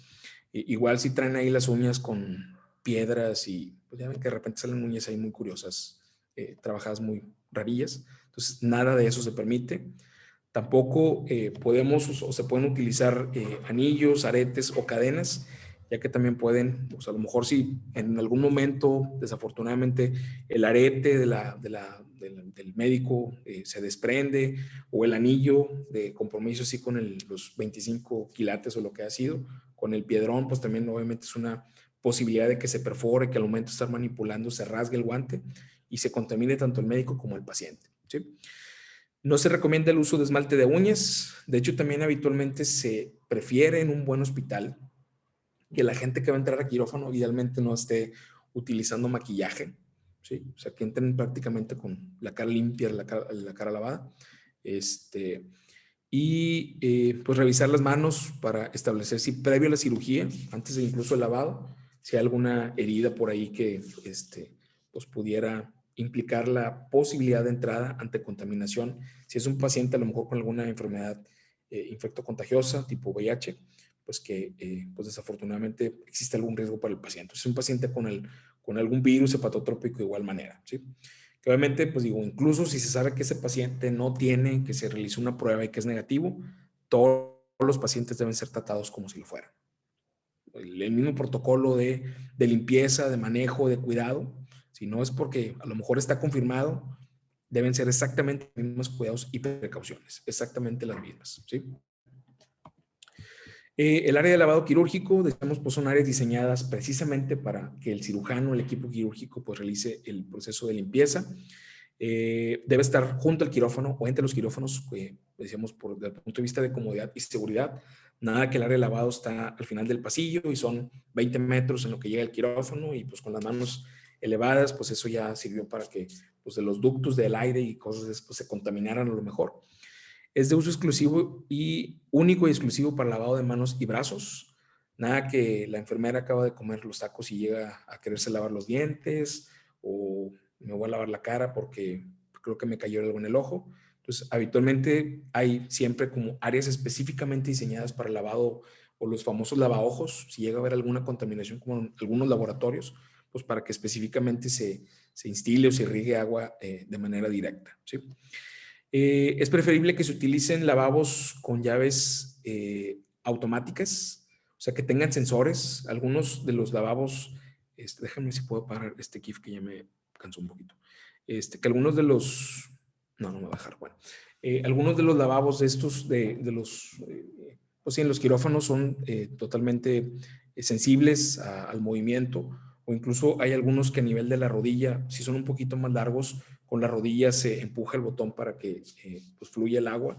Algunos otros tienen un pedal en el piso, de igual manera para permitir la salida del agua. Entonces, idealmente debe ser un espacio amplio, con una profundidad bastante considerable, pues para evitar que se salpique el agua, porque si hay un mojadero así enorme, pues eso también implica fuente de contagio, la piel del médico con el pitufo y luego a través de la bata, que como quiera muchas o prácticamente las desechables tienen un revestimiento plástico para evitar pues contaminación o que se impregne la ropa de sangre o de fluidos. Y como dice acá, nunca ponerse la bata sobre ropa húmeda, ¿sí? Porque la humedad se absorbe. Entonces yo, por ejemplo, en el 6º año de la carrera hice una rotación, estuve casi 5 meses en Europa. Entonces me fui un mes a Alemania, uno a Polonia, uno a Eslovaquia, otro a España y otro anduve de vago ahí conociendo algunas cosas que no conocía. Y a mí me llamaba mucho la atención, era yo estudiante de 6º año, que en Polonia los médicos operaban sin camisa y yo no entendía el por qué. Y pues obviamente médicos viejos así, gorditos y peludos, y dices tú, ¿y cómo? ¿Por qué? Y con sus suecos así súper novedosos, así de esos suecos de madera que utilizaban, porque de repente estuvieron mucho de moda hace muchos años, pero no entendí yo el punto de por qué operar sin la filipina, que pues obviamente es una fuente de contagio, o sea, el sudor del paciente, del médico impregnando la bata y luego manipulando al paciente. Y el asunto es que, pues ellos decían que porque sudaban mucho y con la filipina sudaban más. Entonces, así como que, bueno, pero si tienes la filipina se absorbe y luego si tienes la bata, pues se evita que se siga como absorbiendo más. Pero bueno, pues así operaban allá en aquellos lados, sin camisa, y se me hacía como súper raro el asunto. Y pues, estudiante de sexto año de medicina de México que hablaba cero polaco, más que Dzień dobry y tak, y nie de sino y gracias. Hasta ahí quedaba mi interacción con algunos de los cirujanos viejos, ¿sí?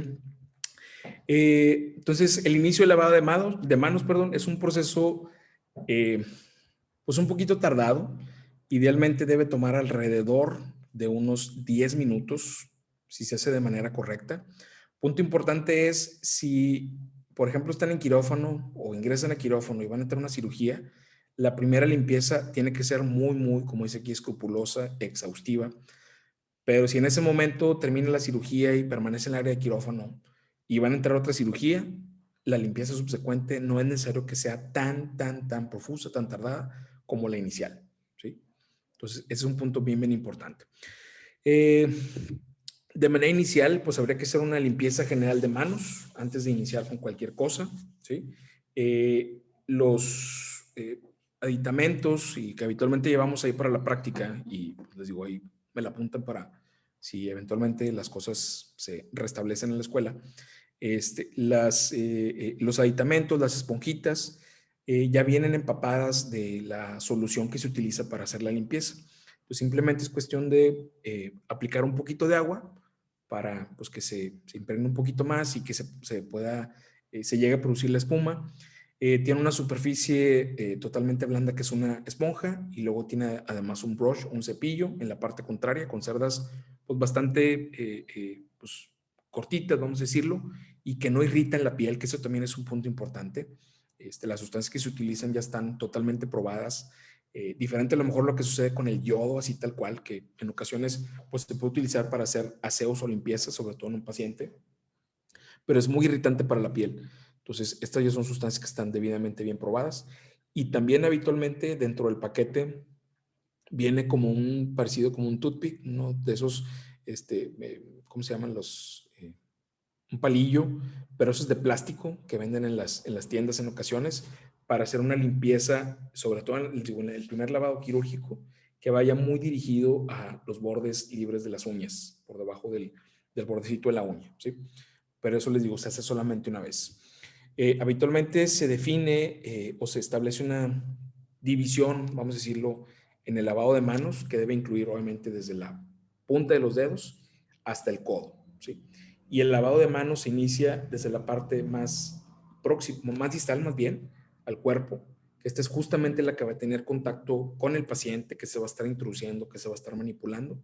Entonces, esta sería la zona de especial énfasis e interés, no por demeritar lo que pasa hacia la parte proximal con relación al cuello, la parte anterior del antebrazo, la parte posterior del antebrazo y codo. Entonces, serían como las zonas específicamente que tendrías que estarse manejando.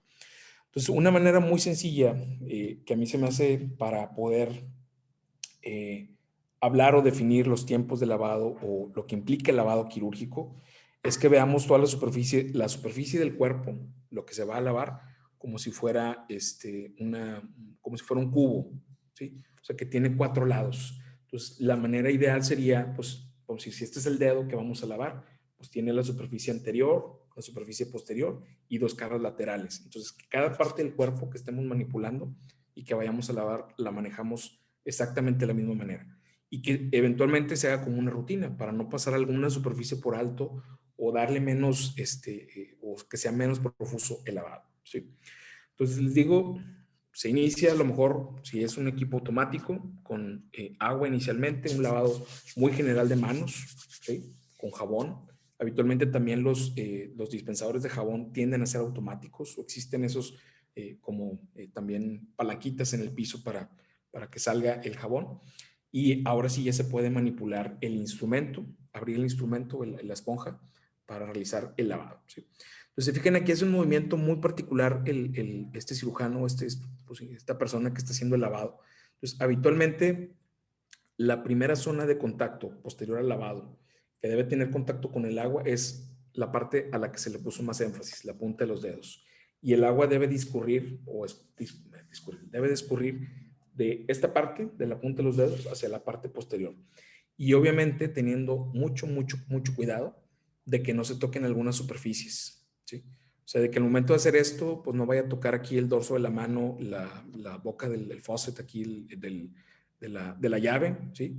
O que al momento de estar haciendo esto, la mano no toque aquí el jaboncito que está al lado, o que toque la mano contraria, porque eso automáticamente se considera que ya está contaminado, ¿sí?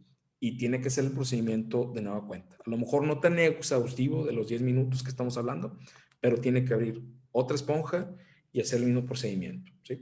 Entonces, tener mucho, mucho cuidado, que el agua, como les digo, fluya desde la parte más distal de la mano hacia la parte proximal en relación al codo, ¿ok? Entonces, una manera, les digo, sencilla es establecer frecuencias de 10 o contar 10 segundos. Entonces, que cada superficie que se va a estar lavando, decíamos, si es cada dedo de manera individual, que así debe de ser, pues que sean 10 pasadas hacia la parte anterior, 10 pasadas hacia la lateral, 10 en la posterior, 10 en el lado contrario, y lo mismo para el dedo que sigue. Entonces, que cada dedo de la mano reciba esos 10 movimientos enérgicos en cada una de las superficies. Eventualmente, pues digo, se hace lo conducente con la palma, con el dorso de la mano, ¿sí? Y de aquí, pues decíamos, establecemos una diferencia a lo mejor en 3 partes en el antebrazo hasta llegar al codo.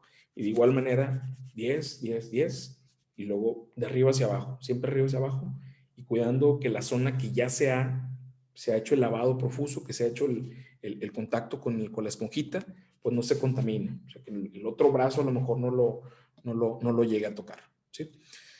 Muy bien, entonces algo que sí no había hecho el comentario es, como esta es la zona que decíamos va a tener mayor peso y de que aquí depende a lo mejor la posibilidad de contaminación, pues obviamente la mano izquierda lava a la derecha y la de izquierda pues va a lavar a la derecha. Entonces realmente el quitar el jabón, el quitar toda la sustancia que se utilizó para hacer el lavado de manos se hace hasta el final. O sea, se tiene que lavar cada una de las superficies y en ese en esos 5 o 10 minutos, el resto de la mano, del antebrazo va a estar enjabonado y hasta el final, que se terminó todo este procedimiento, es que se aplica, se tiene contacto con el agua para quitar pues todo el exceso de jabón, ¿sí? Entonces, así como se inició, ¿sí? Entonces, si yo, por ejemplo, soy diestro, escribo con la mano derecha, pues a lo mejor empiezo con mi mano derecha a lavar la mano izquierda. En ese momento la mano izquierda agarra pues, el jaboncito o la esponja y lava la derecha. Entonces la mano derecha regresa a lavar el antebrazo, la mano izquierda el antebrazo, la parte anterior, y así nos vamos estableciendo esta diferencia entre derecho e izquierdo, de un lado pues para otro, y con los tercios que ya hablábamos un poquito más, ¿sí? Aquí debe haber otro video, ya casi para acabar. Ah, no es cierto. Bueno, no sé. This video is for Ahí voy. Es que no sé por qué no me deja. Le puse ocultar ahí. Y ya no me deja manipular. Deme un segundo. Ahí va. Ahí está.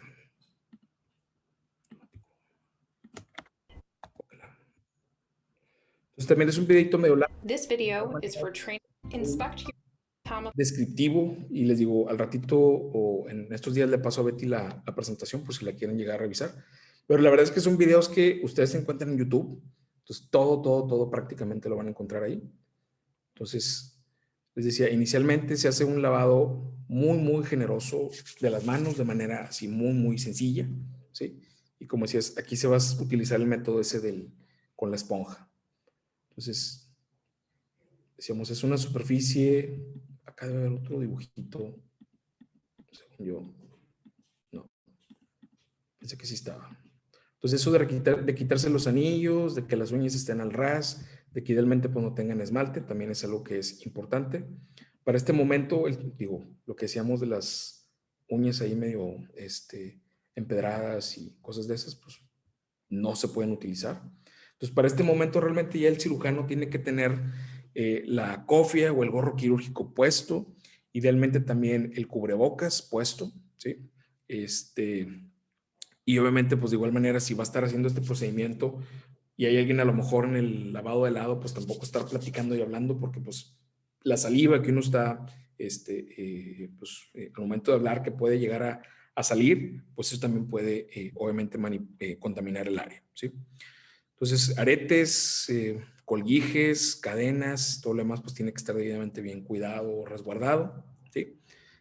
Si va a utilizar, pues idealmente tendría que estar utilizando goggles o lentes o un sistema de protección a nivel de los ojos para evitar también probables contaminaciones, y más bien la contaminación sería del paciente al médico, alguna cirugía, como decíamos, donde hay alguna hemorragia un poquito más profusa, ¿sí? Bueno, aquí está baboseando la muchacha.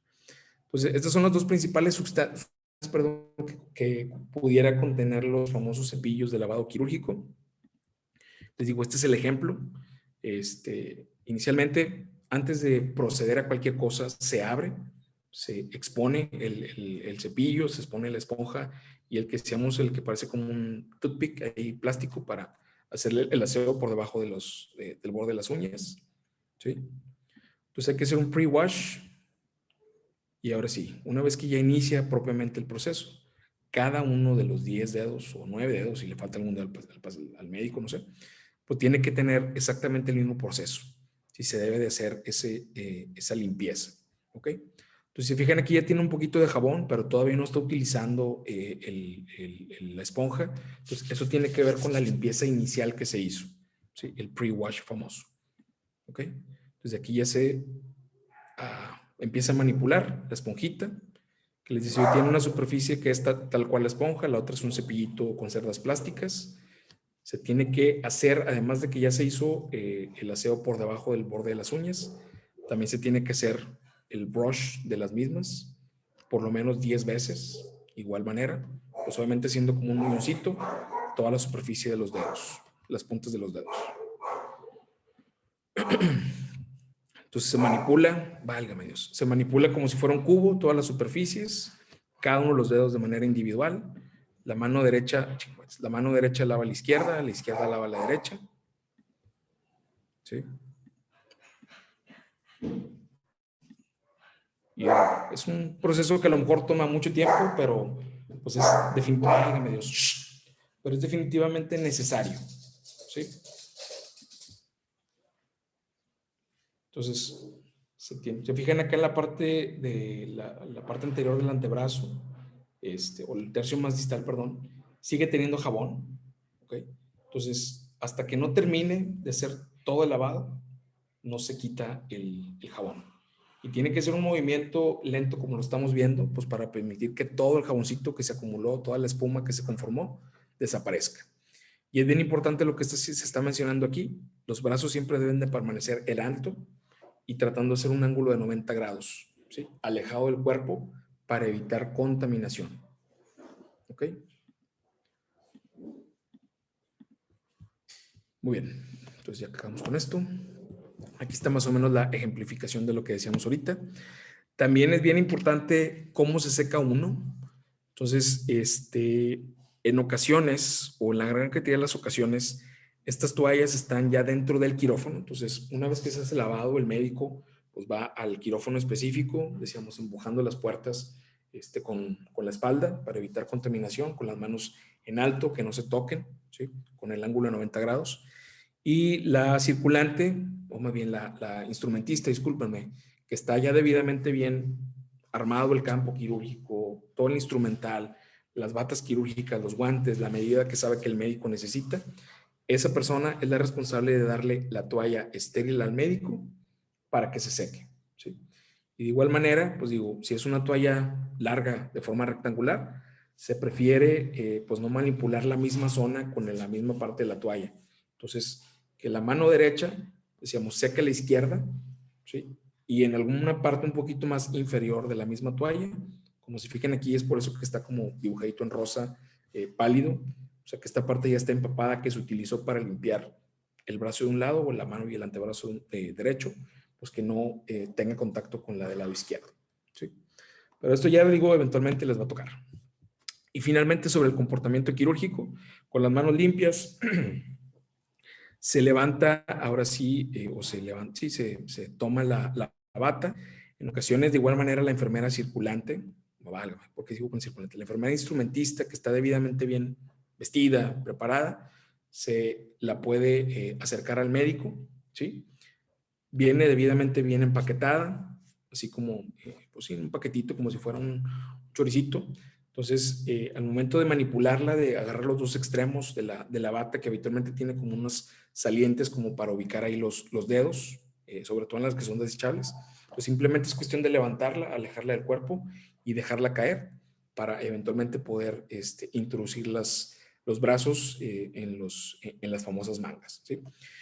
La gran cantidad de las batas desechables pues tienen unos tags de cartón, ¿sí? Que obviamente también indican que está debidamente bien esterilizada. El médico las puede manipular, obviamente. La recomendación siempre una vez que se pone la bata es que no saquen las manos, que las manos queden cubiertas y protegidas por el elastiquito o la parte más distal de la manga. Entonces puede a lo mejor manipularlas, es así como si fuera un muñequito de ventríloco, un puppet más bien, manipular el cartoncito para que se lo dé a alguien y esa misma persona le acerque en el otro extremo, ¿sí? Porque el médico no puede estar haciendo estos movimientos, a lo mejor hay alguien atrás, adelante, que puede llegar a contaminarlo, se está vistiendo a fin de cuentas para el procedimiento quirúrgico, entonces lo puede dar a alguien, alejarlo de su cuerpo, que esa persona agarre el cartoncito y que el otro extremo, ¿sí? Pues el médico poder jalar estas jaretas y poder abrocharse la bata a su gusto, ¿sí? Hay algunas que se abrochan por la parte posterior, otras por la parte anterior. Entonces ahí dependiendo del tipo de bata, pues alguien puede ayudar al médico, obviamente sin tocar estas superficies, porque son superficies estériles, entonces puede tocarlo por adentro, puede tocar a lo mejor los extremos de los cartoncitos como hacíamos para poderla amarrar. Aquí más o menos en estos 3, 4 GIFs se ve esta representación. Les digo, viene evidentemente bien empaquetado, ¿sí? Entonces simplemente es cuestión de desplegarlo, abrirlo. Aquí es como que se brinca un poquito, pero es cuestión nada más de que se abra y como decíamos, no sacar los dedos, ¿sí? Que los dedos queden todavía resguardados en la manga. Acá es lo que les mencionaba del famoso cartoncito que el médico puede manipular para que a lo mejor alguien por la parte posterior, si se fijan, tiene mucho cuidado de no tocar la superficie anterior, ahí como que se pasó un poquito, pero todo es por dentro, ¿sí? Para evitar contaminación. Entonces, esta parte realmente es muy sencilla. Lo complicado es cómo se aplica o cómo se pone uno los guantes. Para empezar, es importante que sepan la medida de los guantes que van a utilizar. Yo, por ejemplo, sé que soy 8.5 o 8 3/4, si mal no recuerdo, hace tiempo que no entro específicamente a quirófano. Entonces, seguramente la primera vez que vayan, no van a saber qué medida de guantes son, porque los otros guantes que utilizamos para otros procedimientos, pues a lo mejor alguna curación o alguna manipulación de un paciente es chico, mediano, extra chico, grande.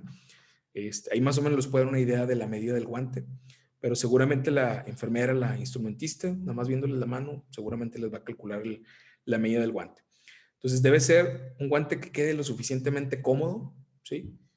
Que no haga al momento de estar manipulando, que haga como una burbuja aquí en la palma de la mano, porque significa que es mucho más chico, ni que tampoco quede como los bordecitos así como medio sueltos en la parte más distal de la punta de los dedos, porque significa que es un guante que está muy grande, ni muy chico ni muy grande, sino que quede justo a la medida, ¿sí? Porque obviamente si queda como con ese pellejito en la parte de la punta de los dedos, al momento de manipular, al momento incluso de estar dando punto de sutura, fácilmente, pues ese extremo, al momento de estar agarrando el portagujas o alguna tijera, pues fácilmente se puede llegar a cortar.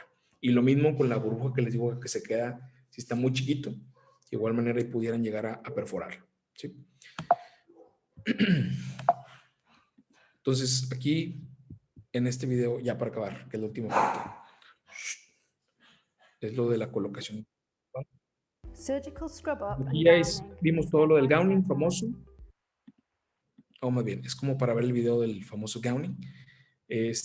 Aquí está como medio incómodo, digo, asumo que fue para fines de representación del famoso video, pero si fijan el espacio está muy reducido, está muy chiquitito, Entonces, y luego 2 personas en un espacio tan pequeño, pero bueno, pues así está en esta institución. Entonces, aquí en este caso parece ser incluso que que los faucets pues son no manuales. Entonces, pues obviamente una vez uno que ya empieza a manipular, que se empieza a limpiar, pues eso complica mucho todo lo que sucede. Incluso la esponjita tampoco trae el jabón precargado. Entonces llega un momento a lo mejor, y sobre todo no teniendo la experiencia, bueno, ¿y qué hago? ¿Cómo subo? A lo mejor si son médicos y están muy bajitos, pues no alcanzo la palanca para que salga el jabón o no, o cómo le hago para cerrar la llave. Aunque a lo mejor ahorita en tiempos COVID uno se ha hecho como más habilidoso a querer hacer cosas con los codos, más que con las manos. Entonces lo que les decía, el agua va de las puntas de los dedos al resto de la extremidad. Entonces aquí seguramente es un lavado subsecuente, porque se hizo como muy superficial y como muy limitado a la parte interior. ¿Sí? Pero lo interesante es lo que ven acá, del famoso gowning. Entonces todo se debe manipular con mucho, mucho cuidado. Ante la mínima sospecha de, oigan, ¿saben qué? Creo que me contaminé, creo que agarré algo que no debería. Más vale un regaño de la enfermera o que la enfermera diga, médico, el residente o el estudiante ya se contaminó, que con secuelas o alguna contaminación en el campo quirúrgico o el paciente. Entonces, algunas de las batas incluso traen las toallitas esas para hacer el secado. Fíjense, ese como de manera muy lenta, como muy en tap-tap, ¿sí? Nada de que agarras la toalla, digo, no es como que uno va al baño y se lava las manos y se la seca y así 2, 3 pasaditas. En este caso fueron 2 toallitas, una para cada una de las manos, pero si fuera solamente una, tratar de limitar, vamos a dividirlo en 2 partes y que la mitad superior seque la mano derecha, la mitad inferior seque la mano izquierda. Entonces, lo que les decía que se me hace muy incómodo, que está muy chiquito y son 2 personas, cuando esto a lo mejor se puede hacer en un quirófano mucho más cómodo, más grande, ¿sí? Pues aquí la posibilidad de que se contaminen uno al otro es mucho mayor. Pero bueno, o que el momento que a lo mejor que hace esos, como el triple axel o las vueltas o las piruetas es de los nadadores, de los ¿cómo se llama? De los divers, válgame, de los clavadistas, ¿sí? Que se llegue a contaminar desafortunadamente la ropa por estar muy cerca de alguna superficie, ¿sí? Ya que el güey pues, se le quedó ahí a la mitad. Entonces tienen aquí como unas hendiduras o unas partes ahí como unos saquitos, vamos a decirlo, como si fueran unas sombreras, para de ahí inicialmente manipularlo. Se introducen ambas mangas. Ahí vino alguien más, todavía más junto a esta superficie que asumimos que ya no está estéril. Entonces por eso les digo, está como, quisieron hacer la representación, pero como que les quedó medio mal ahí el video. Entonces, a mí lo que realmente se pudiera complicar más inicialmente es ¿cómo se llama? Ponerse los guantes. Sí implica cierta destreza. Aquí lo hacen ver bien sencillo, pero uno cuando se pone los guantes queda así con todo el guante así trepado arriba y luego con la mano medio húmeda o sudado, lo que ha sido. Entonces se complica un poquito más. Entonces, decíamos, lo importante es no sacar los dedos antes de ponerse los guantes. Siempre deben quedar totalmente resguardados por el elástico. Se fijan, aquí están los dedos. Entonces, una mano ayuda a manipular a la otra, ¿sí? Entonces, el guante habitualmente se pone al revés, como lo tienen aquí, no hacia el otro extremo, que a lo mejor pudiéramos pensar que es mucho más sencillo. Con el borde de la superficie de la bata esterilizada, pues sí se puede manipular un poquito las superficies. Obviamente esta es la superficie que va a tener contacto con la ropa, con la piel de la persona, ¿sí? Entonces de ahí sería el sitio ideal para a lo mejor agarrarlo o manipularlo. Entonces simplemente es cuestión de voltearlo como si fuera un calcetín y haciendo un pequeño pull o jalando más bien las mangas, más que jalar el guante propiamente para evitar que este se rompa. Al momento de jalar la manga como estaba trepada arriba de los dedos, el guantecito solo se va a deslizar, ¿sí? Y se va a ubicar en los dedos. Y ahí va el otro. Entonces fijen que jala un poquito más bien como la manga. Y habitualmente, pues digo, prácticamente todo el guante está cubriendo desde la parte media de la palma, de algunas de las eminencias tenares, hacia el resto del antebrazo. lo que decíamos del famoso cartoncito, que si ella lo hace o no. Y pues siempre, pues una vez que ya se ha vestido, que está lavado, que está enguantado, pues las manos siempre adelante. ¿Sí? Idealmente, pues aquí ya tienen los guantes, pues ya pueden tener contacto una superficie con la otra. Y aquí van en el cuarto del quirófano. Y ahí están ya, listos para iniciar la cirugía. Muy bien. Ay, güey, casi 2 horas. ¿Dudas, preguntas, comentarios? ¿No? Entonces, si esta práctica o esta sesión habitualmente nos toma como unas 3 horas o 3 horas y media. Digo, porque si la plática está larguita y luego en lo que hacen los ejercicios con las batas, con los guantes, con el lavado, pues es donde se tardan un poquitito más. Pero pues ahí le dicen a Gaby que, digo, perdona, a Betty, perdóname a ti, que los apunte para la próxima sesión, entrando al otro semestre. Que fingers crossed que ya sea un poquito más presencial el asunto. Doctor, y hablando de ya el próximo semestre, ¿qué consejo nos da a los y las semis que ya nos vamos al internado en julio? Pues es que depende de si te gusta cirugía, si te gusta pediatría. Digo, a mí particularmente me gustó mucho ginecología, pero no me gustó obstetricia. A pesar de que me gusta, pues que soy patólogo, como que se me hacía too much to handle, obstetricia. Todo lo que involucraba, todo el estrés, todo hacer como, no puede ser. Pero es bien padre cuando recibes un bebé, eso es definitivo. La primera vez así como, se me va a caer, way too slippery, pero es muy, muy entretenido, muy, muy estresante también.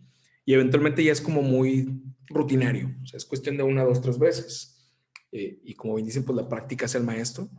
Pero hay gente que dice, pues esto no es lo mío. O sea, yo prefiero al bebito y el moco y la diarreíta y la puposita y la lechita y si de soya o de cuál leche, o si está teniendo la ganancia ponderal o si está en el percentil, etcétera, etcétera. Entonces yo creo que realmente depende mucho de qué área te guste. Obviamente en quirófano, la recomendación principal es siempre hay que tratar bien a las enfermeras. Siempre, siempre, siempre. Son como las amas y soberanas del quirófano y son las instituciones del quirófano y a lo mejor no está poniendo atención, pero está viendo absolutamente todo. Entonces, puede ser así como un roce muy ligero que dices, tú no pasó nada, médico ya se contaminó, vuelves a elevar y tú, bueno, pues ahí vas otra vez. Entonces, esas dinámicas son bien, bien interesantes. También hay gente que a lo mejor dice, pues la cirugía no es lo mío, o sea, prefiero ser mucho más científico y hacer el cálculo de potasio y cloro y la reposición de líquido en el paciente y quítale, bájale y quiero ser internista y etcétera, etcétera. Y hay gente que dice, no, o sea, cirugía no. Y todavía de cirugías a cirugías, o sea, una cirugía de trauma, por ahí iba a poner unos videos de traumatología, pero estaban así como muy, muy gore, así como demasiado, demasiado lo que está pasando. Entonces yo creo que realmente depende de qué te guste, Joel. Y obviamente pues es parte del proceso de formación, del proceso de aprendizaje. Tienes que vivir absolutamente todos esos 3 meses de cada una de las rotaciones y vivirlo al máximo y sacarle el mayor provecho, porque pues eventualmente pues va a ser parte del conocimiento, de la práctica que pues estás adquiriendo, que estás sumando a tu baggage, a tu expertise. Y pues ahorita que hablan mucho del asunto de competencias y las destrezas y ese tipo de cosas, pues digo, todo abona. A pesar de que no te guste, dices, bueno, son 3 meses, no pasa nada. Y ahora son 2 meses. Y ahora solamente falta un mes. Y ahora solamente falta una guardia. Disfruta todos y cada una de esas experiencias. Y también, digo, si tienen la posibilidad de armar ustedes su equipo de guardias, pues nada más decidan con quién quieren trabajar. Porque puede ser el mejor estudiante o puede ser el peor estudiante, pero te sorprenden que el que nunca fue a las clases es el más ducho y es el más movido y es el que más le mueve y es el que saca la curación del paciente, y aquel que a lo mejor era el mejor en la escuela, pues es el que a lo mejor menos le dedica y es el que más se sordea. Entonces, decidan bien con quién quieren trabajar y hagan un buen equipo de guardias, porque esa es la clave también del éxito. O sea, que te lleves bien con la gente que estás trabajando, que exista la confianza para, si hay algún problema, algún pedo, poder aclararlo, decir, oye, ¿qué onda? No hiciste lo que te tocaba y que pues no haya como hard feelings de la otra parte. Porque si no tienes esa confianza con el otro, pues vas a terminar o a mí me pasó varias veces porque nosotros no decíamos los equipos de guardias, uno termina haciendo todo. Y el día que califican, el día que van a hacer algo, que van a dar el punto extra, pues tú llegaste un minuto tarde y el que nunca hizo nada, pues resulta que se llevó los 10 puntos extras. Y tú así de, y no hizo nada en todo el semestre o toda la guardia. ¿Sí? Pero como estuvo ahí temprano y llevaba un cafecito y se lo ofreció al residente, pues ya, básicamente la estrellita en la frente y tú así de... Pero bueno, no, es una época muy interesante, muy, muy interesante. Y pues digo, es la época donde realmente ahorita a lo mejor pueden tener presión de, pues me gusta oncología o me gusta oncología pediátrica porque me gustan mucho los niños y porque pues quiero ayudarlos y el niño con el retinoblastoma y el niño con la leucemia o el niño con lo que tú quieras. Hablando de oncología pediátrica o cirugía pediátrica oncológica. Pero realmente hasta que no vives esa experiencia, dices si es lo mío o no es lo mío. O sea, puedes tener una expectativa muy, muy diferente o muy, a lo mejor muy high hopes de una especialidad, pero hasta que no lo vives dices, no me gustó la dinámica, a lo mejor platicando con los residentes, con los externos, dices la calidad de vida, el tiempo, yo espero esto con mi vida, a nivel familiar o a nivel crecimiento personal, lo que sea. Y eso es lo que realmente influye para que decidas qué quieres hacer con tu vida. Así de sencillo. Entonces yo, por ejemplo, que dije, cuando entré a la carrera, dije, yo quiero ser epidemiólogo. Yo quiero salvar al mundo y quiero ser estadista y quiero generar las políticas que cambien este mundo. Pero luego llevé estadística y epidemiología en el primero, segundo año y dije, no. Y le dije, bueno, quiero ser traumatólogo. Pasé por muchas fases, quiero ser traumatólogo. Pero luego llevé anatomía y dije, too much.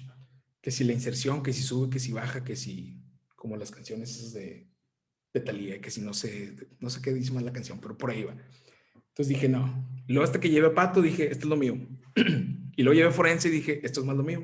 Entonces ya como que, y luego ya terminé pues el quinto, sexto año haciendo la rotación en las guardias. Y dije, pues sí, muy padre, muy bonito todo, pero nada como estar detrás de un microscopio, con un café, comiendo donas, platicando con la gente, echando chisme de otras personas que no te conocen. Entonces, patología es lo mejor para mí. Entonces, no sé si más o menos respondí la pregunta. Si es específicamente quirófano, pues digo, o de lo que implica el trabajo en quirófano, pues digo, es cuestión nada más de una vez que lo haces, se vuelve una rutina, realmente. O sea, una vez que te ves, que te indican, que ves cómo alguien lo está haciendo, pues es la manera en la que realmente van a aprender ustedes. ¿Sí? Y el punto siguiente o la lavada siguiente, pues ya prácticamente lo haces en automático. ¿Sí? ¿Qué onda, Pablo? Yo tenía una duda, he escuchado muchas cosas sobre las especialidades y me han dicho que cirugía general es de las más demandantes físicamente y psicológicamente. ¿Es cierto todo eso? Porque me dicen que es prácticamente, te traen de esclavo. Digo, a lo mejor no puedo hablar de lo que a mí no me tocó vivir, pero viendo las dinámicas cuando uno es estudiante y que estás pues en la rotación de cirugía o en la curación o que estás en el quirófano, hay ciertos hospitales, desafortunadamente, que sí hay una diferencia muy marcada entre un R1 y un R3, un R4, un R5. Y que también a lo mejor se presta mucho, es que, bueno, pues es que cuando yo era R1 a mí nadie me dijo, nadie me explicó. Entonces, ¿por qué tengo yo que explicar y por qué decirle y llevarlo de la mano y decirle qué es lo que tiene que hacer? Yo siempre he sido al contrario, decir, bueno, si tú tuviste una mala experiencia, pues ¿por qué transmitir esa mala experiencia a los demás? Entonces se trata de generar un cambio positivo. Si tú lo haces y no lo hicieron contigo, pues esa persona que recibió la instrucción, el conocimiento, que estuviste acompañándolo, pues también seguramente va a ser empático con el que está bajo de él y también se va a dar el tiempo de explicarle. Entonces, sí es una especialidad que implica mucho tiempo, pero como todas, a lo mejor hay algunas especialidades que implican más tiempo de estudio, de revisión bibliográfica, de etcétera, etcétera. Pero obviamente pues las guardias son muy pesadas. Yo, por ejemplo, en la especialidad que yo hice no hay guardias. Entonces yo llegaba al hospital a las 7 de la mañana, me iba a las 5 de la tarde y se acabó. Y llegaba a ver algún procedimiento y pues ibas y valorabas la pieza y la BTO y lo que tú quieras, pero me iba a mi casa y dormía contento, feliz y con mis horas de sueño y mis comidas hechas el día y la hora que era. Pero obviamente en cirugía, pues si es una cirugía que ya estás lavado y que no te puede salir y resulta que se va a tardar más de lo esperado porque el paciente se complicó, que tuvo un sangrado o alguna lesión no advertida, un vaso que tiene que hacer ahora una esplenectomía, o si está programado como una laparoscopía y luego se hace una laparotomía, pues eso implica mucho tiempo, mucho tiempo. Entonces, y si trabajas en un hospital a lo mejor que ve 20 pacientes quirúrgicos diarios, pues cada paciente hay que hacer la nota, la valoración, que sí, que no, cómo va la evolución, la curación, etcétera, etcétera. Entonces sí es definitivamente demandante, pero como todas las especialidades, pero pues es parte del proceso, a fin de cuentas. Te digo, hay unidades hospitales muy buenos, que sí son mucho más didácticos, que hay mucha más posibilidad de formación y de experiencia. Hay otros que a lo mejor son un poquito más, que a lo mejor no tienen tantos pacientes o que los casos son más sencillos, no tan complicados. ¿Sí? Y dices, bueno, pues a lo mejor me faltó un poquito más de cirugía de este tipo, pero pues también ahí está la posibilidad de hacer tus rotaciones y buscar alguna posibilidad de hacer incluso algún fellow, alguna subespecialidad, algún entrenamiento adicional. ¿Sí? Digo, también de mi grupo de amigos de todos los años de la carrera, uno es cirujano y la verdad es que es también cuestión de personalidad. O sea, no lo ubico haciendo otra cosa, por cómo es, por lo que hace, por cómo se expresa, por su dinámica con la gente. O sea, no lo veo siendo internista, no lo veo siendo reumatólogo o gastroenterólogo. O sea, como que es muy, digo, a lo mejor es cuestión de personalidad, de gusto. Digo, no sé si a lo mejor, a mí me dicen que tenía manos de ginecólogo o que tenía cara de pediatra, no sé qué, que a lo mejor daba, qué vibra daba, pero pues digo, si te gusta, go for it, así de sencillo. Y si ya estando ahí te dice, sabes que no es lo mío, o no es lo que yo esperaba, o estuvo bien padre cuando llevé las rotaciones en el EMIS 5, o eventualmente que hice la rotación internacional en San Diego, que fue no sé dónde, pero ya estando ahí, viviéndolo, viendo lo que se hace, lo que no se hace, lo que, etcétera, dices, pues sí, muy padre, muy bonito todo, pero creo que no. Entonces, realmente es cuestión de vivirlo. Y te digo, todas las especialidades son demandantes, en mayor o menor medida. Todas y cada una de ellas. Implican riesgo, implican, pues, dedicarte tú a estudiar, definitivamente. Pero también, pues, si no, a lo mejor dices, pues, me gusta mucho cirugía, pero no tengo a lo mejor la destreza manual, pues también es algo que tienes que estar como considerando. A mí, por ejemplo, me gusta mucho cirugía, pero siempre fui como muy torpe con las manos, entonces dije, pues no. Y aparte, pues sí, yo quería dormir y descansar y tener mis horas y mis vacaciones en tiempo y forma, entonces dije, no, cirugía no. Ok. Bueno, entonces ya son las 12, creo que iban a tener una sesión con el doctor Arreguín, o no sé si era hoy, o no sé qué día era. Sí, Sí, doctor, pero bueno. todavía no empieza, pero sí la vamos a tener ahorita por Instagram. Bueno, de parte de SEIC le queremos agradecer muchísimo por tomarse el tiempo de darnos esta plática, que aunque no pudo ser presencial, estoy segura que, o sea, les quedó muy claro a todos y nos va a servir mucho. Y pues le agradecemos muchísimo estar aquí con nosotros. Bien. Hombre, total, si algún día de estos hay oportunidad de ir a la EMIS o podemos escaparnos o meternos en un laboratorio, habría que estar vigilando ahí el semáforo que sea amarillo, rojo, verde, no sé. Podemos complementar esto de hacer el ejercicio con las batitas y los guantes y cosas de esas. Ok. Pues Muchas mira, gracias. gracias a todos. Gracias. Vale, que estén bien. Gracias a todos. Bye.